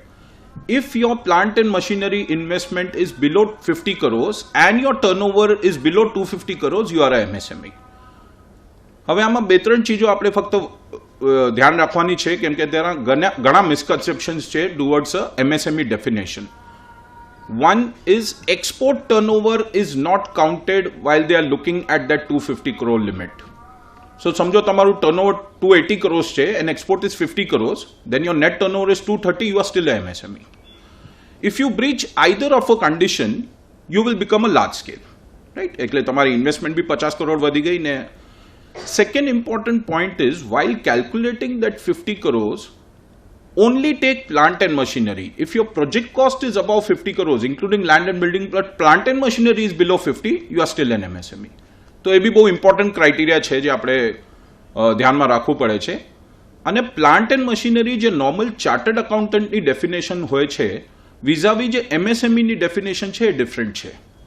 આપણે balance શીટમાં generator આપણે normally plant and મશીનરીમાં નાખતા હોઈએ છીએ, but ત્યાં MSMEના ડેફિનેશનમાં આપણે ફક્ત એ જ લેવાનું જે एक्चुअल प्रोडक्शन में जई रह्यु छे. तो कदाच एवं भी थाय कि तमारू 55 करोड़ इंक्लूडिंग जनरेटर छे, but if it is excluding generator 45 crores, you will be an MSME. And third important point what you need to keep in mind is આ plant and machinery ની investment તમે એમને clarification આપ્યું છે કે you have to look as per the ITR, the income tax return. એટલે ગયા વર્ષનું આપણે ITR જોવાનું, તો હમણાં આપણે 31 માર્ચ 2021 નું ITR જોવાનું ને ITR માં તમે જોશો તો નોર્મલી નેટ બ્લોક આવશે, ગ્રોસ બ્લોક નહીં આવે. ગ્રોસ બ્લોક આવે છે નોર્મલી કંપનીઝ ને એમાં, પણ ITR માં it comes as a net block. Why this is more important is because જે બી તમે સ્કીમ જોશો MSME will have a priority on incentive also. અને જ્યારે ફંડનું બી ડિસ્બર્સમેન્ટ થાય છે, જે આશીષભાઈ હમણાં કીધું કે ઘણી ફાઇલો હમણાં ક્લિયર થઈ ગઈ છે, તો એ તમે જોશો તો જ્યારે ફંડનું બી ડિસ્બર્સમેન્ટ થશે MSME ને પહેલી પ્રાયોરિટી આપશે એ લોકો. સો દેટ is why I thought MSME is very, very important. So capital subsidy is a refund, a straight cashback which comes to you over a 10-year period. Frankly, if I compare this with other states, I would have loved if that percentage was a bit higher. તમે આજે કોઈ બી સ્ટેટમાં compare કરી લો textile policy, and whether it is Chhattisgarh, whether it is Madhya Pradesh, whether it is Maharashtra, 30-35% normally capital subsidy હોય છે. 25 I will say 25 to 35 is normally the capital subsidy what people get. So this could have been a higher percentage, but as we stand today, I will say this is still much, much better than what was the SGST base where people are not getting much out of it. Second subsidy je che is electricity duty. So that if you go through the bills, there is a concept of electricity duty which is 14 to 15% of your bill. આ તમને 5 વર્ષ સુધી exempt થાય છે from the date of commercial production. So important part over here is that make use of this new policy which is there. તમારું જો બી investment ને આમાં કંઈ PLI ની જેમ આમાં કંઈ થ્રેશોલ્ડ નથી. Even if you are coming up with a 5 crore investment, આમાં તમે બેનિફિટ લઈ શકો છો. તો this is not something you will have to invest 100 or you will have to meet certain expansion criteria. જો તમે ત્યાં જે જગ્યા પર જ પ્લાન્ટ પર જ એક્સપાન્ડ કરી રહ્યા હોવ તો તમને એક્સપાન્શનની ક્રાઇટેરિયા મીટ કરવી પડે છે. But if you are coming up with the new unit તો તમે 5 કરોડનો બી લાવો તો તમે આમાં સ્કીમમાં બેસવાના છો. એટલે that is something very very important what we will have two keep in mind when we are looking at this capital subsidy. Now let's come to one more scheme which is there, and just to clarify, and we just had a discussion before this, Ashish bhai, કે આપ એક જ પોલિસીમાં benefit લઈ શકશો સ્ટેટ્સની. PLI, mover અને સ્ટેટની કોઈ બી એક પોલિસીમાં આપ બેનિફિટ લઈ શકશો. Within the state you cannot સે કે હું કેપિટલ સબસિડી બી લઈશ ને હું આ બી લઈશ, એટલે આપણી આ સ્ટ્રેન્ડન જે વેલ્યુ ચેન વાળી ટેક્સટાઇલ માટે છે. So it's not like this. Either you take under capital, and I notification hamna bhi pending hato, but largely I'll say it the intention would be to either claim either of the two. એટલે એ આપણે calculation કરવાનું રહ્યું કે which scheme is more beneficial. Naturally on the face of it, આ scheme તમને વધારે beneficial થશે is what I feel. Obviously we will have to do that calculations. હા. Correct. Now the amendment is going to come in due course. That you can apply any one of them. Correct. So મારા ખ્યાલથી આ જ્યારે subsidy આ scheme આવેલી ત્યારે બી એમનું intention એ જ હતું કે જો સ્કીમ માટે કોઈ સેક્ટર સ્પેસિફિક પોલિસી હોય તો તમે જનરલ પોલિસીમાં નહીં જતા. બટ પછી ડિસ્કશન્સમાં આ બધું આવ્યું તો if you look at other states also they have given you a choice to select કે તમે આમાં લો કે તમે જનરલ ઇન્ડસ્ટ્રીયલમાં લો. કેમ કે આનું શું થઈ રહ્યું છે Ajitbhai, there are some conditions which we have to keep in mind. તો ઘણા લોકોનું એવું થઈ જાય છે કે they are not able to claim under this and they will like to go under the normal subsidy policy જે 6% કે 8% whatever, though the amount is smaller but that is something to be seen. So eligible activities be એમને બધી define કરેલી છે which is coming year. What is ineligible is ginning and spinning, and garment and apparel માટે એક separate policy છે. The base of both the policies is almost the same, and units in SEZ do not qualify. તો તમારું જો special economic zone માં હોય તો you cannot qualify under this subsidy. Now if you see what is the subsidy, there are two subsidies what we are looking at. One is a interest subsidy and one is a power tariff. So આમાં હવે એક basic question basic બધાના માઇન્ડમાં આવશે કે interest subsidy એટલે શું છે? તમે બેન્કરને ઓછું ઇન્ટરેસ્ટ આપશો કે શું કરશો?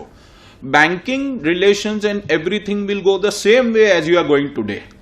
આ યર એન્ડમાં કે 6 મંથ્સમાં તમે ડિપાર્ટમેન્ટને અપ્લાય કરીને આ તમને રિમ્બર્સમેન્ટ આવશે. So it is not going to કે તમે બેંકને ઇન્ટરેસ્ટ ઓછું આપશો.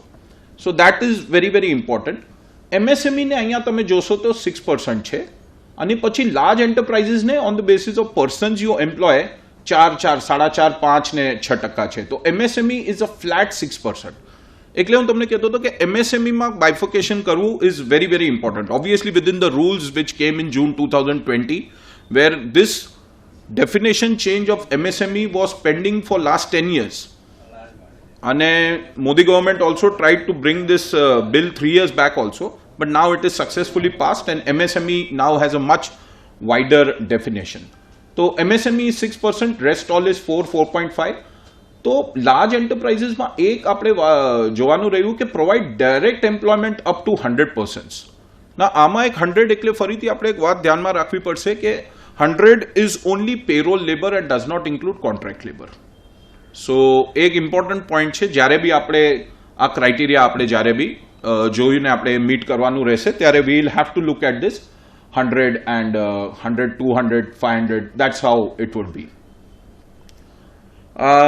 Important part over here is that it is not allowed to a non-banking financial institution.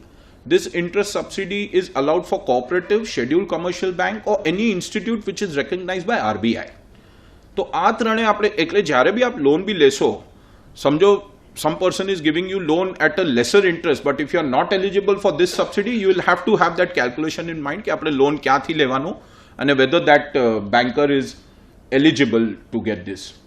Maximum interest subsidy is 20 crores. So here I will say the limit is very very high. It's a very handsome limit. Let me be honest. 20 per year. So it's a very very good limit. It's a very very good subsidy to look at. But what has come with the condition here is કે you should have a term loan. એટલે તો જ તમારું interest આવશે obviously.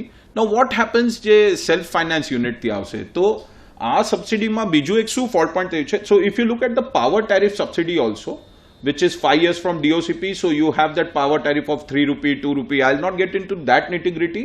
But even for power tariff subsidy, at least in this scheme, and Ashish bhai, we'll have to work on that. They are saying you need to have a term loan, even for power tariff subsidy. Now, समझो मने term loan न लेवो होए, and I want to do a self-finance kind of a project. I am okay if you don't want to give me an interest subsidy, ne? But why are you restricting my power tariff subsidy just for the reason that I am not having a term loan? So this, I think, so it's not a very fair condition actually, and they will. Sorry, sir. But that is why when I went through that 15 file, one of the enterprise had taken only 25% of the loan. Correct to for the sake of claiming the પાક. નહીં, ઘણા લોકો તો એમાં શું plan કરી રહ્યા છે કે હમણાં લોન લેવા માટે લોન લઈ લો, 1 વર્ષ પછી રીપે કરી દઈશું. એકવાર આપણી ફાઇલ ક્લિયર થઈ ગઈ ને આપણે ઇન્ટરેસ્ટ સબસિડી તો લેવી જ નથી, આપણે તો પાવર ટેરિફ જ લેવી છે. હવે શું છે સર, આમાં એક જ ડિફરન્સ શું કર્યું છે, મહારાષ્ટ્રમાં શું કર્યું છે આમાં, so they are also giving this interest subsidy and power tariff. એમને કહ્યું છે કે જો તમારું સેલ્ફ ફાઇનાન્સ છે, so that amount of interest subsidy with a slightly lesser percentage will be converted into a capital subsidy. So that's somewhere. So ત્યાં તમારું શું થાય, જો તમારું ઇન્ટરેસ્ટ સબસિડીનું ટોટલ તમે મારો ને પ્રોજેક્ટ કોસ્ટથી કમ્પેર કરો તો તમારા 30-35% સમજો છૂટતા હોય, તો એ કહેશે કે 30-35 નહીં આપે, 20 આપશું, but as a pure capital subsidy આપશું. તો that is something which we feel, અને being a bordering state obviously એ આપણે નજર રાખવી પડે કે આજુબાજુના સ્ટેટ બી શું કરી રહ્યા છે. કોમ્પિટિશન તો છે જ બધી ઠેકાણે. તો એ હિસાબે a good scheme. Otherwise if you look at the overall limits, ને સરે જે હમણાં સ્ટાર્ટમાં કીધું આશીષભાઈએ કે હમણાં ફાઇલ પ્રોસેસ કરવાની શરૂ થઈ ગઈ છે, so it's a welcome step. આપણે જ્યારે બી સ્ટેટનું કમ્પેરિઝન કરીએ ત્યારે એમ બી જોવું જોઈએ કે શું પ્રોમિસ થઈ રહ્યું છે અને શું ડિલિવર થઈ રહ્યું છે. Like what a Telangana and Andhra has promise, they have not been able to deliver, let me be honest.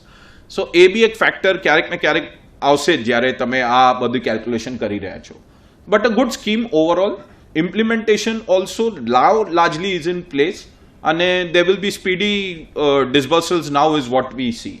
But I will say two angles which are important over here is this power tariff subsidy needs to be de-linked to a loan.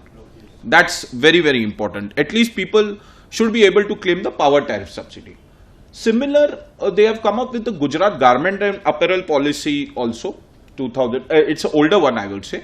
So this is to the garment and apparel policy. હવે આ બે પોલિસીમાં બી તમે જોશો તો there is slight bit of અને આ અમે minute reading કરીએ તો આશીષભાઈ ખબર પડે છે, આમાં જે પાવર સબસિડી છે that is not linked to a term loan.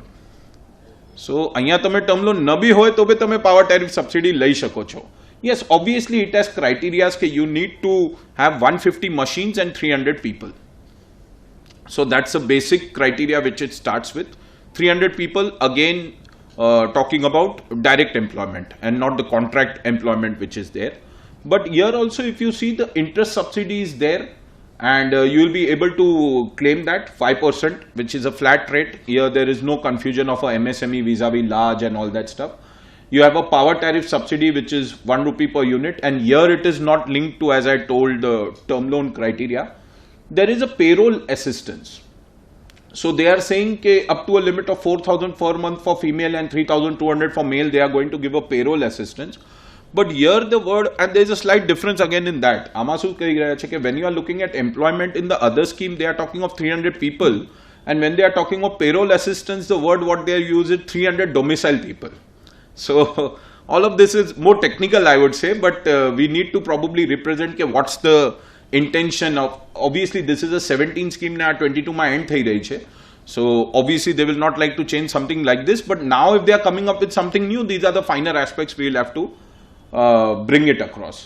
And there is also other skill development and mega apparel park, but we'll restrict our discussion largely to units. So within the three subsidies what we saw, the garment one, the textile one, and capital subsidy, which is, and capital subsidy is a generalistic policy. It is allowed to any kind of manufacturing. It's not, there is no list of ineligible industries out here.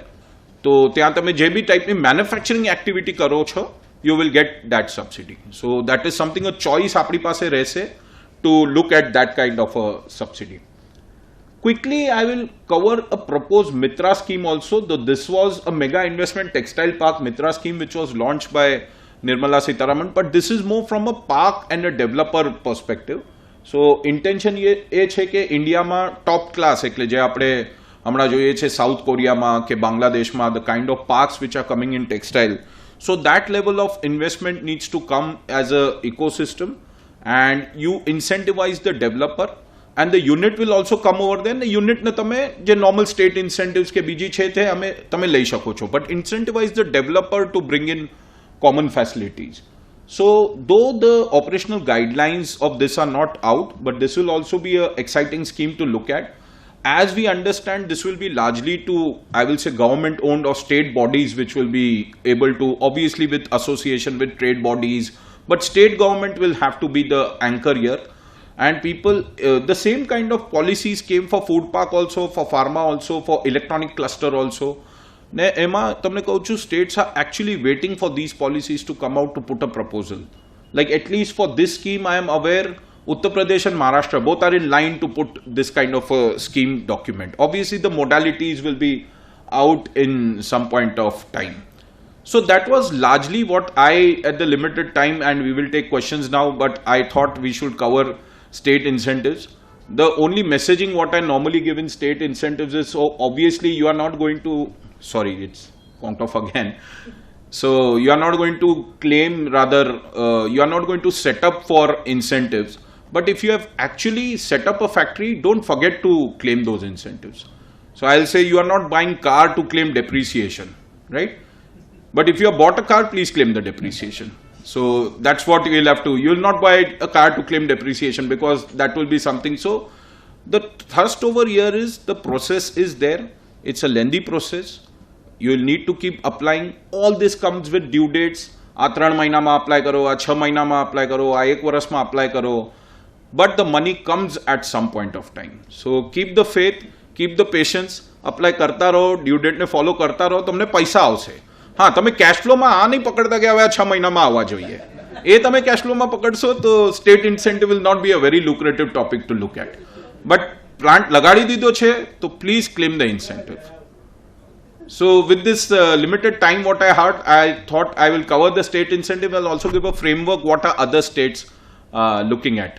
So I guess now we can move to questions. So Sagar, if you, Ashish bhai, if you can. સ્ટેટના subsidy માટેની વિસ્તૃત અને બહુ સારી જાણકારી સહજતાથી સમજાવી બધાને.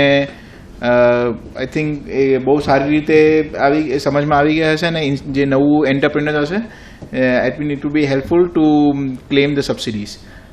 Now time for the question answers. Who's who are here? તો જેને બી ક્વેશ્ચન્સ પૂછવો હોય તો સારી રીતે કોઈ ક્વેરી હોય તો થઈ શકે. Yes. My question is related to state government incentive in case of Gujarat government, whether term loan will be compulsory for capital subsidy. You are talking of the normal industrial policy? Yeah. No, term loan is not. It can be a self-finance project also. What happens over there, the only practical challenge, sorry. What happens over there is the case of self-finance unit is only practical challenge may come up where state wants to look at how you so what is a project appraisal? So that appraisal they may request you to done it by some agencies which they want to, નહીં તો normally શું થાય છે આપણે bank પાસેથી loan લઈએ so it becomes very simple because bank જ એને appraisal કરેલો છે. Right? હવે state શું છે જે self finance માં they can put their additional checks. But as such if I look at the condition, industrial policy માં આપણને જે આપણી capital subsidy છે એના માટે આપણે term loan લેવાની જરૂર. And MSME 2% subsidy can go side by side also? Yes. Yes.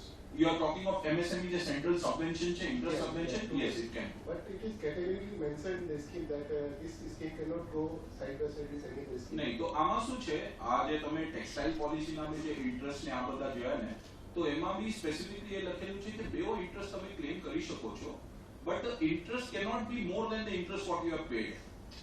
સો એટલું જો તમારું ઇન્ટરેસ્ટ ને ક્રોસ કરશે તો તમારું એ સ્ટેટમાંથી એટલું ડિડક્શન થઈ જશે. તો સમજો તમે એકચ્યુઅલ ઇન્ટરેસ્ટ 7 ભરી રહ્યા છો, સેન્ટ્રલ પાસેથી તમે 4 ક્લેમ કરી રહ્યા છો, સ્ટેટ પાસેથી 4 ક્લેમ કરી રહ્યા છો, તો એટલું આપણું ડિડક્શન થશે. That's how it will. તમે ઉપર પૈસા નહીં બનાવી. I had few queries from Sagar Bhai also for mover scheme. Few apprehensions I had, like depreciation can be claimed or not. Then this is one apprehension. Secondly, is it mandatory to sell the machine after a period of 10 years, 15 years or like? And the machine must be exported or by way of scrap? And what are the compliance for the reporting? So I'll answer first depreciation. So depreciation on the value of goods you can. Now what happens is, say the landed cost of the 100 rupees is your cost of the capital goods, plus say customs and IGST was 28. So normally you would have claimed depreciation 100 plus 10, 110, because 18 you would have said it's a creditable taxes. Now because 10 is not a part of your value of import, because what happens when you file a bill of entry, there is no custom duty. Hence your value is 100, on 100 you will claim the depreciation. This is what will happen. The second question, it was on this Export of machine after a export. period of 10 So years. the clear thing is that the intention of the scheme is that you import and you clear in the market. Okay. Now if you are selling it in domestic market, you have to pay duty. If you are exporting, there is no duty. So at the end of the period, you decide that you want to scrap the capital asset, but you want to export it outside. You can export it without payment of duty, possible. Now you have to see the norms in, because not all countries allow you to export scrap. There are conditions on import of scrap capital goods in various countries, etc. Those are the criteria that you have to see at the time when you want to actually remove the goods. But that is possible. There are companies who actually say that at the end of the period, we will not sell in domestic market, we will export it. Then that may work well for you. You can do that. This is what you can do. There is no problem with that. You can take that call. Compliances. So compliance, there is only a monthly return which is required to be done. That monthly return, you have to give all the details of your imports and removals. So that's the maintaining of the record which is there. Till the currency of the machine. Till the currency of the machine. Now what will happen is, normally there are companies, see the scheme is for everything that comes into the factory. So it is raw material or capital goods. Okay. Now what is happening in your case is, you want to say that I don't want to claim benefit on raw material. Even if it is imports, I'll pay duty and I'll bring in, because that that working capital cycle is not very big, because there are compliance are more when it comes to raw material. So that is the reason, even if it is for capital goods, you will only maintain those records. There is nothing else to be done. Thank you. That return we already GST में तो हम भरती है यार में. Return हाँ ये simpler है. It's બધાને not- એવો ડર છે કે યુયુમાં જે આવીને આપણે ત્યાં ચોકી બેસી રહ્યા હતા, માણસો બેસી રહ્યા હતા, એવો બધાને ડર છે. તો એ ખાલી વસ્તુ વેરીફાઈ કરજો કે એમાં આપણે ત્યાં આવીને ડિપાર્ટમેન્ટ વાળા બેસી નથી રહેતા ને, જે યુયુમાં બેસી Nah, રહ્યા. એવું નથી થવાનું. That won't happen. See, the thing is, again, if you see historically EU scheme, એમાં એટલી બધી વાતો હતી અને બધું મેન્યુઅલ રેકોર્ડ હતું. Now everything is electronic. Your bill of entry inbound, now they are again export, they will come with, right now they are updating their system, but this is everything that you see, it's all electronic. So if you are maintaining those records, you expect the audit that can happen. See, once in 5 years typically the department may come, they want to review, do the audit. But generally our experience, and there are companies who have taken license which will be almost like 2 years now. Our experience has been that they will, if you have only imported capital goods, nothing else, they will only want to verify have you removed the capital goods. If not, they won't question. So there is no problem. What will happen, and this is important, like capital goods, you cannot remove out of your factory even for job work, processing, can't do it. So there is a restriction. It can be relocated. No. See, that is, say, તમારી બે factory છે, તમે આ ફેક્ટરીની ગાડીને બીજા જગ્યાએ લઈ જાઓ. That is the removal. Bonded warehouse એક જ છે. So then you have to cover both the factories under a bond license. So both are factories which are having a mover license. Then you can say there is a bond to bond removal. So you file a bill of entry. So there is a process for that. But generally it is not like GST. GST માં શું છે, તમે state change થાય તો તમે tax ભરો.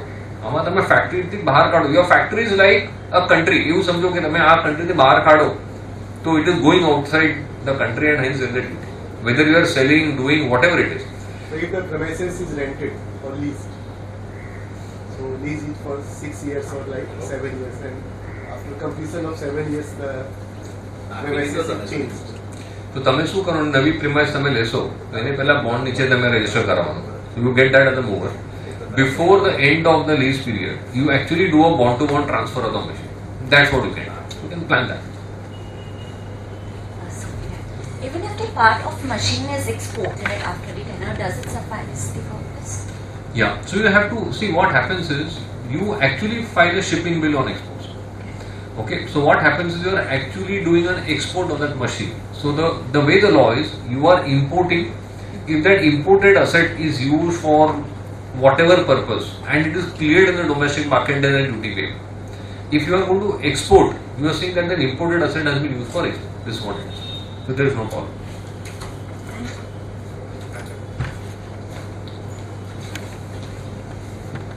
Sir, whether selling it to SEZ is covered under exports? So again, there is a bond-to-bond transfer that we are talking about. So again, SEZ, if you see the way we spoke of mover, it is to an extent, yes, you can do that. But you understand that in SEZ there are norms about machines. So normally in India we do not have such, because unless there are no restrictions that SEZ cannot import second-hand capital goods, then it is a problem. Otherwise you can do it. And like third party export, whether it is also covered? No, direct exports only.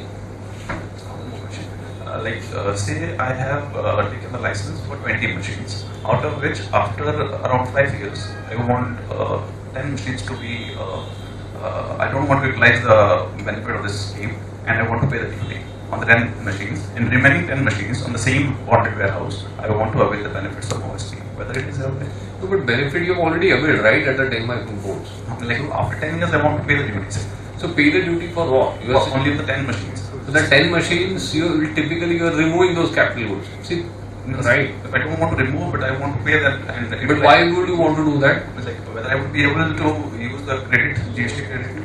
So yeah, so now what you are trying to say is I want to structure it. So what will typically happen, and I think that's a good question. Normally very closer to the life of that asset, you should actually plan to say that you will pay the duty little earlier, so that you are able to use the credit. Otherwise what will happen is that at the end of it, after you have removed, you are paying the BCD and the IGST, the machine is already gone. So you will actually have a problem for utilization. What you are saying is that structuring to say at the end of a certain period, you want to start to say I want to remove the capital goods. So you will debond. Typically what you say is your those assets you are debonding. And to that extent you will say you want to actually debond, you pay the duty, which is possible. And when I will pay the duty, I would be able to claim the credit of the, Yes. even after 10 years or 20 years, whatever. Yes, okay. IGST, not the customs. Yeah.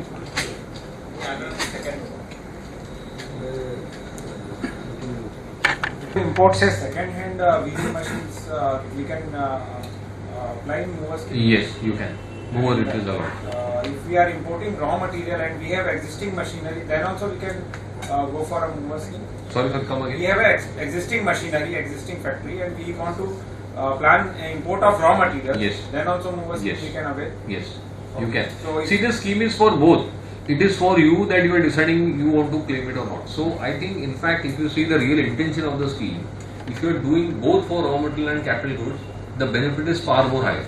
But if we are having an existing factory, we don't want to expand right away. That's okay. So we can start importing the raw material, Yes. and if we do any expansion in future, so we can do it under the mover scheme. Right, So what will happen for the existing machinery, because they are not imported under the mover scheme? right. So I think, again, a very good question. So what happens is, and this can happen for raw material also, that some raw material you are paying, You are buying you are from buying India. duty paid, some you will buy without duty, right? Yes. So this is where the importance of maintaining your records comes. You say that you have an existing plant machinery where you declare that these are all my machines which are there, which I have imported or procured domestically, on which I have not claimed duty. So when you are clearing, say, in scrap or selling it, you don't pay any duty, nothing. And whenever, whichever raw material or whichever plant machinery you are importing, on which you have claimed the benefit, you maintain the records properly to say that whenever it is removed, yeah. For raw material, let me tell you one important thing since you asked this. See, there is the complication which arises is that, see, you are importing for one manufacturing one product, there are 10 different raw materials that you have. Out of that, say 7 are domestic, 3 are imported. Okay, now that 3 raw materials which you are importing, they come at different point in time on different bill of entries. And say in one bill of entry you imported 1000 quantity. Out of that, say in that one removal, 10 have gone, another 20 have gone. So you have to maintain that correlation to say that these are the bill of entries, this is my bill of material. So typically what it is, you will have a bill of material. And you correlate to say when I have cleared this finished goods, these are the number of items which are used in the manufacture of this finished goods, and hence this is the duty which I am paying. So like we are into weaving, and if I import yarn, 12% duty, and I will be selling fabric, it will be 5% duty. which is okay. See, that doesn't matter. Then I'll be paying only the 5% because 7% is refund claimable. No, I'll tell you how it works. What you will see is that in the fabric that you manufactured, what is the quantity of yarn which has gone? Yeah. Okay, it is the quantity that you will calculate. Right. Now, for that quantity of yarn which is gone into finished product, which is going into the domestic market, you will see, forget GST on 5%, you have paid on the output. In addition to that, you will pay BCD and IGST equivalent to the yarn which has got consumed in the finished goods, in the fabric. That I have to pay and then claim the refund. So what happens is, at the time of removal, you again file a bill of entry, okay, which is called ex-bond bill of entry, where you say this much yarn is going outside my factory. On that yarn, you calculate your BCD and IGST. You pay at that time. So your sales invoice is say sales value into 5%. In addition to that, you create one more document which is ex-bond bill of entry, on which you pay BCD plus IGST. Now this IGST which you pay now, you take the credit. That's how it is. Yarn માટે તો તમારા ખાલી 45 દિવસની તમને છૂટ મળે છે. આપણે કસ્ટમર પણ export હોય તો benefit મોટો થાય. Generally export હોય છે, આપણે yarn import કરીને fabric export કરવાનો તો જ આપણે benefit. તમે export કરો, આજે તમે advance license કરો કે drawback કરો, એના કરતા એના સારી સ્કીમ છે. Okay. So there, અને આ જે સિસ્ટમ છે ને, fully how to manage this matching, so that department કાલે તમને question પૂછે અને harass કરે. So we can set up this system very well, fully automated. So it will help you to do this documentation very well. Okay. And if we are importing, say, machinery and we are selling the machinery after a certain period of time, so the selling, say, we imported a machine for 100 rupees and we are selling at 10 rupees. So we'll be invoicing in the domestic market, for example. So that time we'll be paying GST for the selling also and for the purchase Yes. time also, both. Yes. Okay.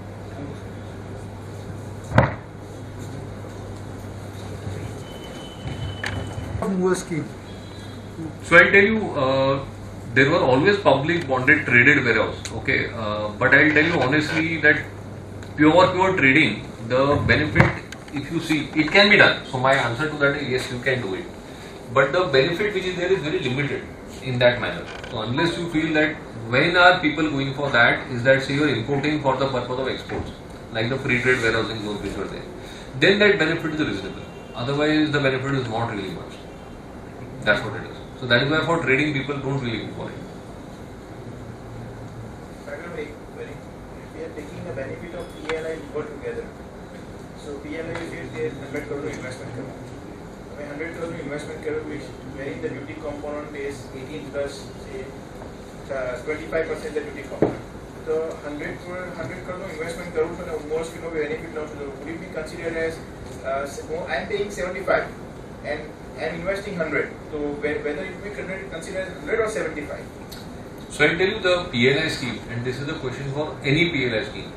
What they see is to say what is your investment today, and typically if you see your investment will be 75 in your example, it won't be 100 because you're not paying the duties today. I'm deferring it. Right. The thing is you're not see the entire PLI is basis the investment that we are doing today. Today what is happening is that the benefit that we are taking, like if you go for EPC, you're not paying the duty, right? Which is with the future obligation that you will do exports. It's the same logic which is there. Hence you will not be able to. It won't be 100. It will be 90. It will be 75.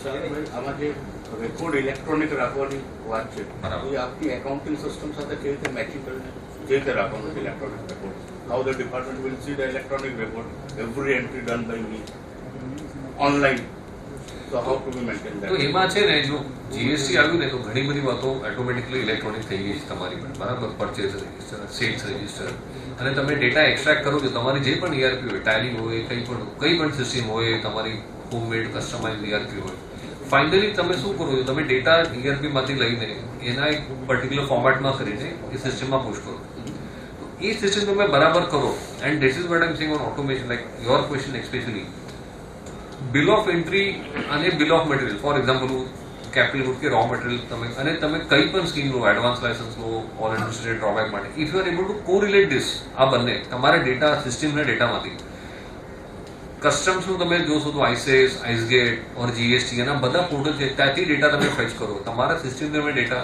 કરીને if you are able to reconcile that તમારો problem solve થઈ જાય સો તમને શું કરવું છે middle layer create કરો એ તમે બરાબર કરો તો એવરીથિંગ ઇઝ ડન પ્રોપર એટલે એટલું એકાઉન્ટિંગ સ્ટાન્ડર્ડ એટલું પ્રોપરલી કરવું પડે. તમે એ બધું મેન્યુઅલ કરશો તો પોસિબલ નથી, તમને સિસ્ટમમાં જ કરવું પડશે. હવે જે તમે કહો છો કે આપને કસ્ટમ ડ્યુટી ક્લિયરન્સ કરે ત્યારે ભરવાની છે. અગર રો મટીરિયલ જેએનપીટી થી આવ્યો હોય તો એ કસ્ટમ ડ્યુટી પછી મને જેએનપીટી માં ભરવાની કે એ પોર્ટ પર, ત્યાંના પોર્ટ પર. ત્યાંના પોર્ટ.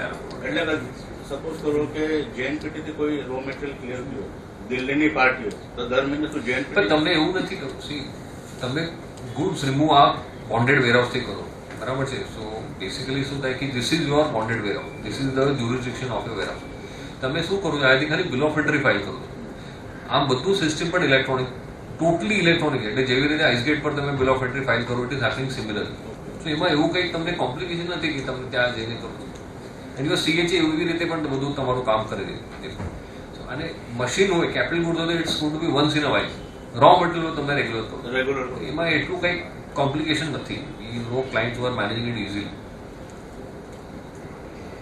બીજી એક સવાલ હતો કે સપોઝ કરો કે જ્યારે તમે પેલું ઇટાલી કરંજીમાં આટલા બધા બની ગયા, સુરતમાં બી બની જશે. માનો હવે એક એક્ઝામ્પલ લો કે હું એક બેટરી બનાવું છું અને તમે મોબાઈલ બનાવો છો.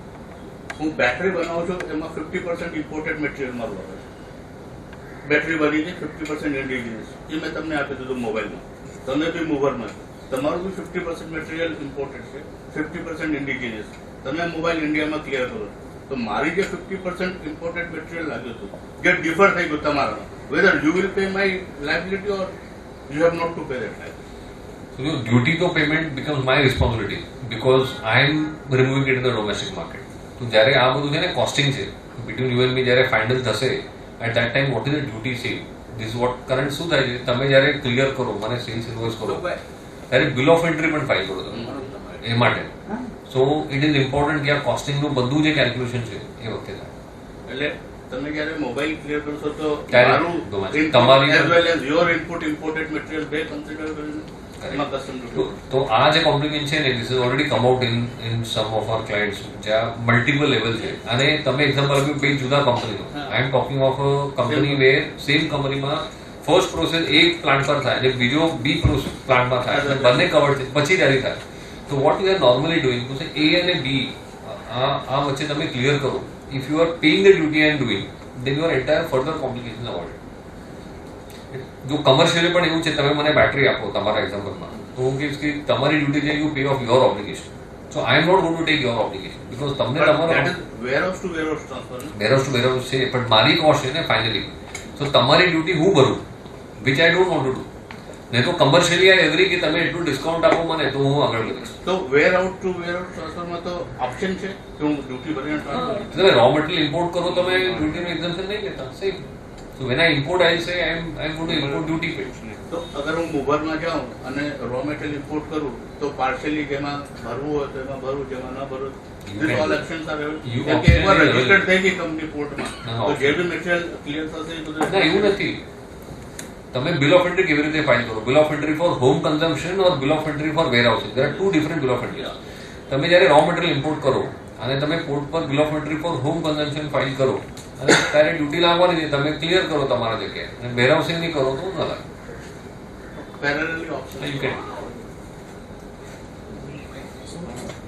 Can we demarcate an area in our factory as a bonded warehouse? So suppose if we are having some machines pre-installed, if we want to import other machines into the factory, so we can demarcate that area as a bonded warehouse and the other part remaining as a normal factory. Theoretically, yes. Okay. Practically, you will have to prove entry, exit, where is the material kept in, how it will come, go. You will have to determine all this. So, I give you an example what companies are doing. So, say this is my entire factory, and I'm saying I'm going to have 2 new machines with a different line of manufacturing which I'm doing. All different, whatever, so in our language, rooms that we are doing. I can have a boundary wall, I can do an entry exit separately for that. Or it is reverse integration for me to say I have done that so that material will come to my this unit and I will manufacture and export. Then you do it. So you need to have a reasonable answer why you are doing it, and that has to be carved out as a different area. Because when you apply for the bonded warehouse license, you will have to see all the security, in, out, CCTVs, fire, different compound wall, the goods are coming, going. So all this has to be determined. It's not simple that you carve out on paper and you do it. It's not like that. So physically you have to show that this is different. If you are able to do that, and you know why you are doing it, you can do. But now what happens is, if you remove in that machine from say this part to this part, you will have to pay. That is the whole idea. So suppose if I have water jets installed and I want to install Rapier, which I'm going to import. So this add-on mover scheme. But tomorrow if I'm removing water jet, can the custom officers come and tell that this is what you imported and this was not this? So if I demarcate an area, this is separated. They won't come and say that this is. See, if this is your intention, you don't have to worry about that, because that is clearly demarcated based on the kind of bill of entry you are filing. Okay, because a bill of entry is a document which you are filing in the government system to say this is a machine which has all the details, you have the supplied invoice, and you can identify the machine which is there. It's not like some tools and spares which is there. Like the machine can be clearly identified. And then after that you are buying spares which are common to both the machines, old and new. You can buy spares for both the machines. Doesn't matter. So there also we have that flexibility. Then why do you want to split it? Okay, otherwise every time you have to keep a record to say which are those spares bought for this plant or that plant. Now what happens is, say when you remove the old machine which was a duty paid machine, but you bought spares which are under mover. So when you remove, you pay duty only on the spares, not on the machine. This option is available. So I would generally recommend not to do it unless you have a business reason to do it. Okay, so to tell you, so to just tie with this state incentive to instance, to say normally in state incentive what happens is that if it is a greenfield, a brownfield expansion, is there a minimum increase in the total WDV as compared to last year? So what happens is, if you don't comply with those conditions, or if for income tax you want to create a new entity because there is a reduced rate of income tax which is there, so then it is worthwhile to plan to say I will carve this out, make it 2 factories to say this is a new company, new private limited company, new line of business, it has me for income tax reduced rate, state incentive and more everything, then it is okay. But just for this I think it is making it so complex for you to determine physically, then do it. Don't do it. If you feel no it is possible, so case to case you take a call. Theoretically possible. Sir, fire safety ની બહુ problem આવે છે. ટેક્સટાઇલમાં શું છે કે 20 થી ઓછા labour હોય અને 15 મીટરથી ઓછી ફેક્ટરી હોય તો ફાયર લાયસન્સ લેવાની જરૂર નથી. મૂવર સ્કીમમાં એ લોકો કે ફાયરનું એક લાયસન્સ લેવું. કરેક્ટ. હવે ફાયરના લાયસન્સ માટે જે વિઝિટ કરે છે એ કહે કે તમે 20 લીટરની ટાંકી બનાવો ને પાઇપલાઇન લગાવો ને આખા તન માળમાં તો લાંબો ચોડો ખર્ચો કરવાની વાત કરે. તો કેવા ટાઈપની આ લોકોને ફાયર સેફટીનું સર્ટિફિકેટ જોઈએ કોઈને ખબર જ નથી ડિપાર્ટમેન્ટમાં.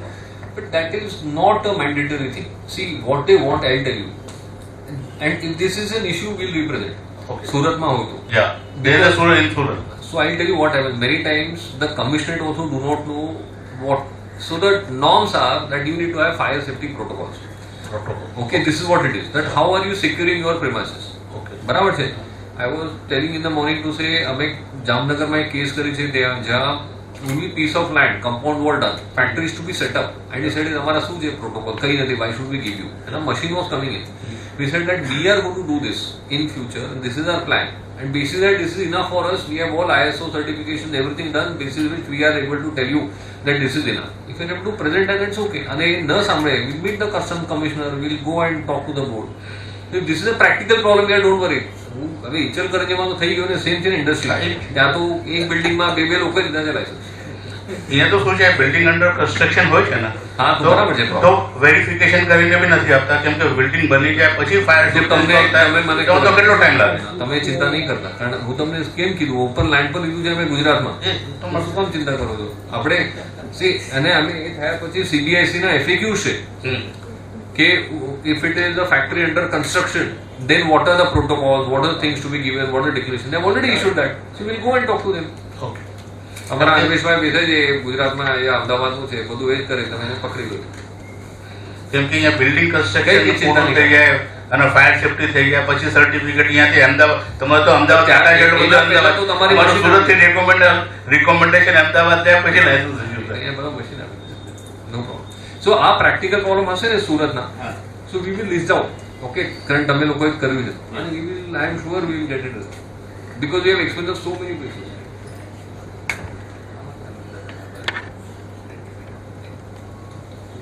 એપ્લિકેશન લઈને બધા બહુ કન્ફ્યુઝ થઈ ગયા, તો પછી બધાને દૂર કર્યું કે ભાઈ ઇન્કમ ટેક્સનું જે એ તો મળશે, એમાં કોઈ બધાને એમ કે ડેપ્રિસિએશન ઇન્કમ ટેક્સનું બંધ થઈ ગયા તો પછી ફાયદો નથી. ડેપ્રિસિએશન બંધ થશે ટેક્સ અમાઉન્ટ પર ને, એટલે તમારા ઉપરના 25 રૂપિયા 100 રૂપિયા પર તો મળશે. પણ આ કદાચ 100 ઉપર બી નહીં મળે. પણ એ confusion કેમ હતું? એપ્લિકેશન વર્ડ હતું ને. There is no confusion. Actual cost for 43 income tax will release off. Machine खरीदी फॉरन की 40 करोड़ मूवर स्कीम, तो उसको 10 साल बाद निकालना चाहते हैं उसको 10 करोड़ में से 40 की खरीदी हुई 10 करोड़ में अभी ड्यूटी कितनी लगेगी अपने को? 40 करोड़ पे जो ड्यूटी आपने बचाई वो पूरी अगर उसको स्क्रैप करके बेचेंगे तब तो भी आप समझो, मैं ड्यूटी डेफरमेंट बोला, यानी यहाँ आगे गया है आपका टैक्स, आज नहीं भरना है, तो आपके लिए क्या हो गया? वो तो 5 करोड़ आपने आज बचाया, आज पैसा नहीं गया, आज 5 करोड़ भरना था तो आपको ब्याज भरना पड़ता था 10 साल तक, 20 साल तक.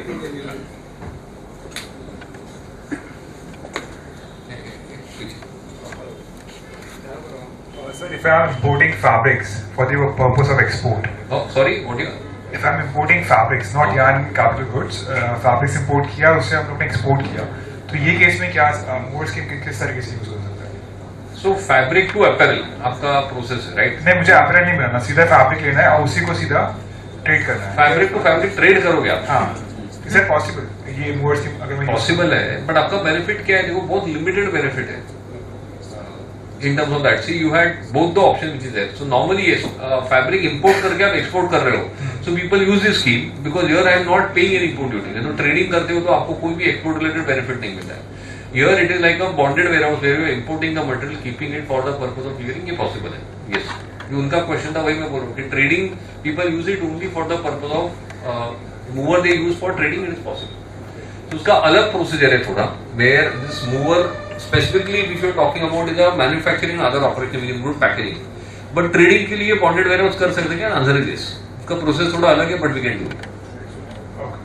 सी जो पब्लिक बॉन्डेड वेयरहाउसेस है जितने भी, you keep there. In fact, why you want to do that? You import goods, keep it in a public bonded warehouse. Why you want to invest in this facility? आप उनको rent पे करो, whatever it is. मैंने export from there. So see, there are some solutions which are easier and less costlier. So normally your business is what? If you are saying I am an importer for the purpose of resale. In fact, there are companies who say why to bring it to India? Take it to a tax neutral country, ना? वहाँ पे import करो, वहीं से export करो. So there are multiple options. आपका अगर trading है तो we can see differently and there is a reason. See, इसमें क्या होता है? Free trade agreements. Many countries have FTAs.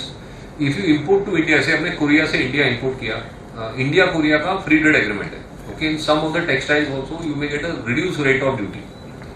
Now when you export to say Singapore, now India Singapore का भी treaty है, but because traded product आपका manufacturing India में हुआ नहीं है, so the regional value added content is not there, so आपको महंगा पड़ेगा वहाँ पे कस्टमर को. But say if you export from Korea to Singapore directly, the rate of the same product will be cheaper. आपने इंडिया लेके वापस री एक्सपोर्ट किया तो महंगा पड़ता है. So something you can actually realize because there you see the duties in those countries, which is very important. So, but in that case, for example, in my case, I am asking because मेरे case में directly, I mean, supply से customer तक जाना possible नहीं हो रहा because of some banking issues. तो ऐसा I am planning कि इंडिया में import करके यहाँ से मैं export करूँ. So possible है, maybe case I will want to understand because very interesting question is there. So why would you want to do that is my question. Other than say it's a customer requirement because customer also knows material किधर से आया finally, right? Wherever country. So it's a technical issue. We can do that. This model of a trading warehouse is possible. Okay. Warehousing provisions है. Thank you. Sir, I have two questions for PLI scheme. Whether there is any condition to take a compulsory term loan, something like a 40%, No. 41%? No. Okay. My another question is, for investment, whether they will count only plant and machinery or for total cost of project, including land and building? So normally they consider everything other than land. Okay, the operational guidelines are not yet out. They will come out clearly with what is included. But what they do is they will say plant and machinery 100%, associated infra 20%, building X percentage. So they come out with to say that when you calculate the eligibility, say solar plant लगाया तो solar include होगा क्या? तो solar will be associated infra उसका 20% consider करेंगे so and so forth. So they will come with specifics to say what will be included in that. वो operational guidelines आएगा तभी पता चलेगा आपको. Also, mower scheme again. We have imported fabrics, given it to for a job work to a different house. Again, taking the fabric back as a manufactured product and selling it under our company name outside. Can we still go ahead with Yes. Luckily, and this was not there earlier, but raw material, if you are importing under mover and you are removing for job work, you follow the same procedure which is there for GST. Okay, where you send the material under challan, you receive it back. If you are doing that, it is allowed. Capital goods you are not allowed, raw material you are allowed. You can do that.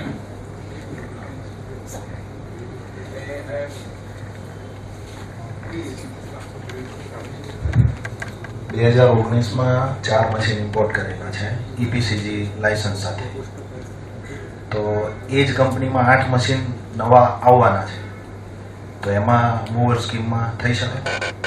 તમારો export નથી તો મૂવરમાં જ જાઓ, EPCGમાં નહીં જતા. Okay, thank you.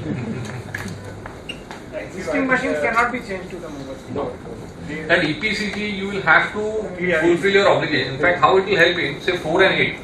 Again, unnecessarily 8 means you are additionally adding your EO obligation. तो 4 નું પૂરું કરો ને ક્લોઝ કરો લાયસન્સ. EOU ને કન્વર્ટ કરી શકે મૂવરમાં. EOU ને મૂવરમાં. So I tell you, EOU you will have to debond. It can't be bond. EOU મૂવરમાં કન્વર્ટ કરી. ના, કન્વર્ટ ન થાય. So you have to understand. EOU is EOU. It is like saying you exit to कि ये હું debond તો પૂરી રીતે. I have to come out and then I can do that. So now what we'll have to explore. હું તમને કહું છું. તો તમને કહું છું શું પ્રોસિજર છે. You will have to see what happens is there are two things. When you talk of EOU to mower, you are talking on the same location. So one is debonding the assets which you have purchased, and what happens is import under EOU when you file a bill of entry, there you select the exemption notification 52/2003. Mover, it is not an exemption notification, it is filing a different bill of entry. So the entire scheme is different. So what happens is the assets which you have imported, you have to debond that asset. So the same premises can you convert to a mower? The answer is yes. But the assets which you have imported which are under an exemption, the obligation to fulfill that is still there. That is what the problem is. And that is why that's a technical issue. But once you are able to do that, then otherwise what under EOU, so I'll tell you the difference. Mover means that you are importing, it's a deferment. EOU, it's a permanent exemption. So that is why if you are fulfilling the condition of EOU, you should not normally move to mover, because unnecessarily you are going to incur a cost for it. Because it's a debonding to that extent, because that machine, same machine which you imported, you may use for now domestic also. That's where you create problem. Thank you. We are in short of time. We have to run through. Can you take the email address and shoot the questions there? I think they have answered all the questions meticulously and to the perfection. I hope there will be a lot of questions running in your mind, but I request you to please draft a mail to them. Because of short of time, Ashok Bhai case, best of the case. Ashok Bhai, please. Sir, email ID. ખાસ કરીને બહુ સારી રીતે આપને સમજાવ્યું છે. એક એક મુદ્દા પર ઝીણવટભરી સમજણ આપને આપી છે. એ બદલ બંને આપણા અધિકારીઓ જે ખાસ કરીને આપણને એટલી સરસ મજાની જાણકારી આપી. ઈચ્છલકરંજીની વાત કરીએ તો હું એવું માનું છું કે આપણા કરતા એ લોકો આગળ છે. એમાં આપણે ફાયરની વાત કરવી એ મને જરાક અજુગતું લાગે, કારણ કે એ જો બધું કરી શકતા હોય ત્યારે સુરત છે, આપણી નંબર 1 આપણે જ છીએ. માત્ર જાણકારીની જરૂર હતી અને એ સાગર સાહેબ અને બંને ભાવેશભાઈએ બહુ સારી રીતે સમજાવ્યું છે બંને. તો હું એવું માનું છું કે આવનારા દિવસોની અંદર સુરત પણ નંબર 1 હશે. તમામ જે પોલિસીઓ છે એ આપણા માટે બહુ લાર્જેસ્ટ બેનિફિટ આપે એવી પોલિસીઓ છે, પણ આપણે એનો કેવી રીતે લાભ લેવો છે એનું ટૂંકમાં અને સારી રીતે આપણે સમજાવ્યું છે. પણ સુરતીઓ એવા છે કે આપણે ક્યાંથી કેવી રીતે વધારે બેનિફિટ લેવો એ રસ્તા આપણે શોધતા હોઈએ છીએ. પણ હું એવું માનું છું કે લીગલાઇઝ જે રીતે એના નોર્મ્સ ફોર્મ બનાવ્યું છે એ રીતે જો આપણે આગળ વધશું તો હું માનું છું કે આપણે સારામાં સારો બેનિફિટ લઈ શકીશું. ખાસ કરીને મેં ફેડરેશન ઓફ ગુજરાત વિવર એસોસિએશનનો પ્રેસિડેન્ટ છું. આખા દેશની અંદર વિશ્વની અંદર નંબર 1 પ્રોડક્શનની અંદર કોઈ હોય તો સુરત છે. Per day 4 crore metre per day production છે અને આજે પોલિસ્ટરની અંદર તો અમારું નંબર 1 સ્થાન છે કે જે અમે અત્યારે પ્રોડક્શન કરી રહ્યા છીએ. એટલે મને એવું લાગે છે કે તમારે અહીંની આજની વિઝિટ અમારા માટે સંજીવની રૂપ સાબિત થશે, કારણ કે વધારે બેનિફિટ કોઈ લઈ શકે આ જો સ્કીમનો તો એ સુરત જ લઈ શકે એવું હું માનું છું. કારણ કે રોજે નવા યુનિટો ટેક્સટાઇલના અને અધર બીજા યુનિટો સુરતમાં ડેવલપ થતા હોય છે, રોજે રોજનું એનું આગળ વધતા હોય છે. એટલે હું માનું છું કે આપને સારી એવી જાણકારી આપી છે. આપણે એકવાર બધાએ તાળી પાડીને જરાક એમને અભિવાદન કરવું જોઈએ, કારણ કે બહુ બેસ્ટ રીતે આપણે સમજાવ્યું છે. આપણે ઘણા બધા પ્રોગ્રામો એજીસીઆઈમાં થાય છે, પણ આ પ્રોગ્રામ છે ઓછી થોડીક હાજરી, કારણ કે ક્યાંક અવેરનેસમાં હું પણ કાચો પડ્યો છું, કારણ કે મને પણ લેટ ખ્યાલ આવ્યો છે. એટલે આઈ થિંક પણ પાછો આપણે એક મોટો સેમિનાર વિવર્સ એસોસિએશન તરફથી અમે તમને આમંત્રિત કરશું, જેથી કરીને લાર્જેસ્ટ લોકો એને લાભ લઈ શકે અને આ સરકાર જે સારામાં સારી સ્કીમ આપી, સ્ટેટ ગવર્મેન્ટ અને બે કેન્દ્ર બંનેની સ્કીમો સારી છે. અને આ તબક્કે આભાર વિધિ પણ હું તમારી બધાની કરી નાખું. બંને મહાનુભાવોનો પણ આભાર માનું છું અને આપ સૌનો પણ આભાર માની અને આજે આપણે આ મીટિંગ અહીંયા પૂરી કરીએ છીએ. ભારત માતા કી જય.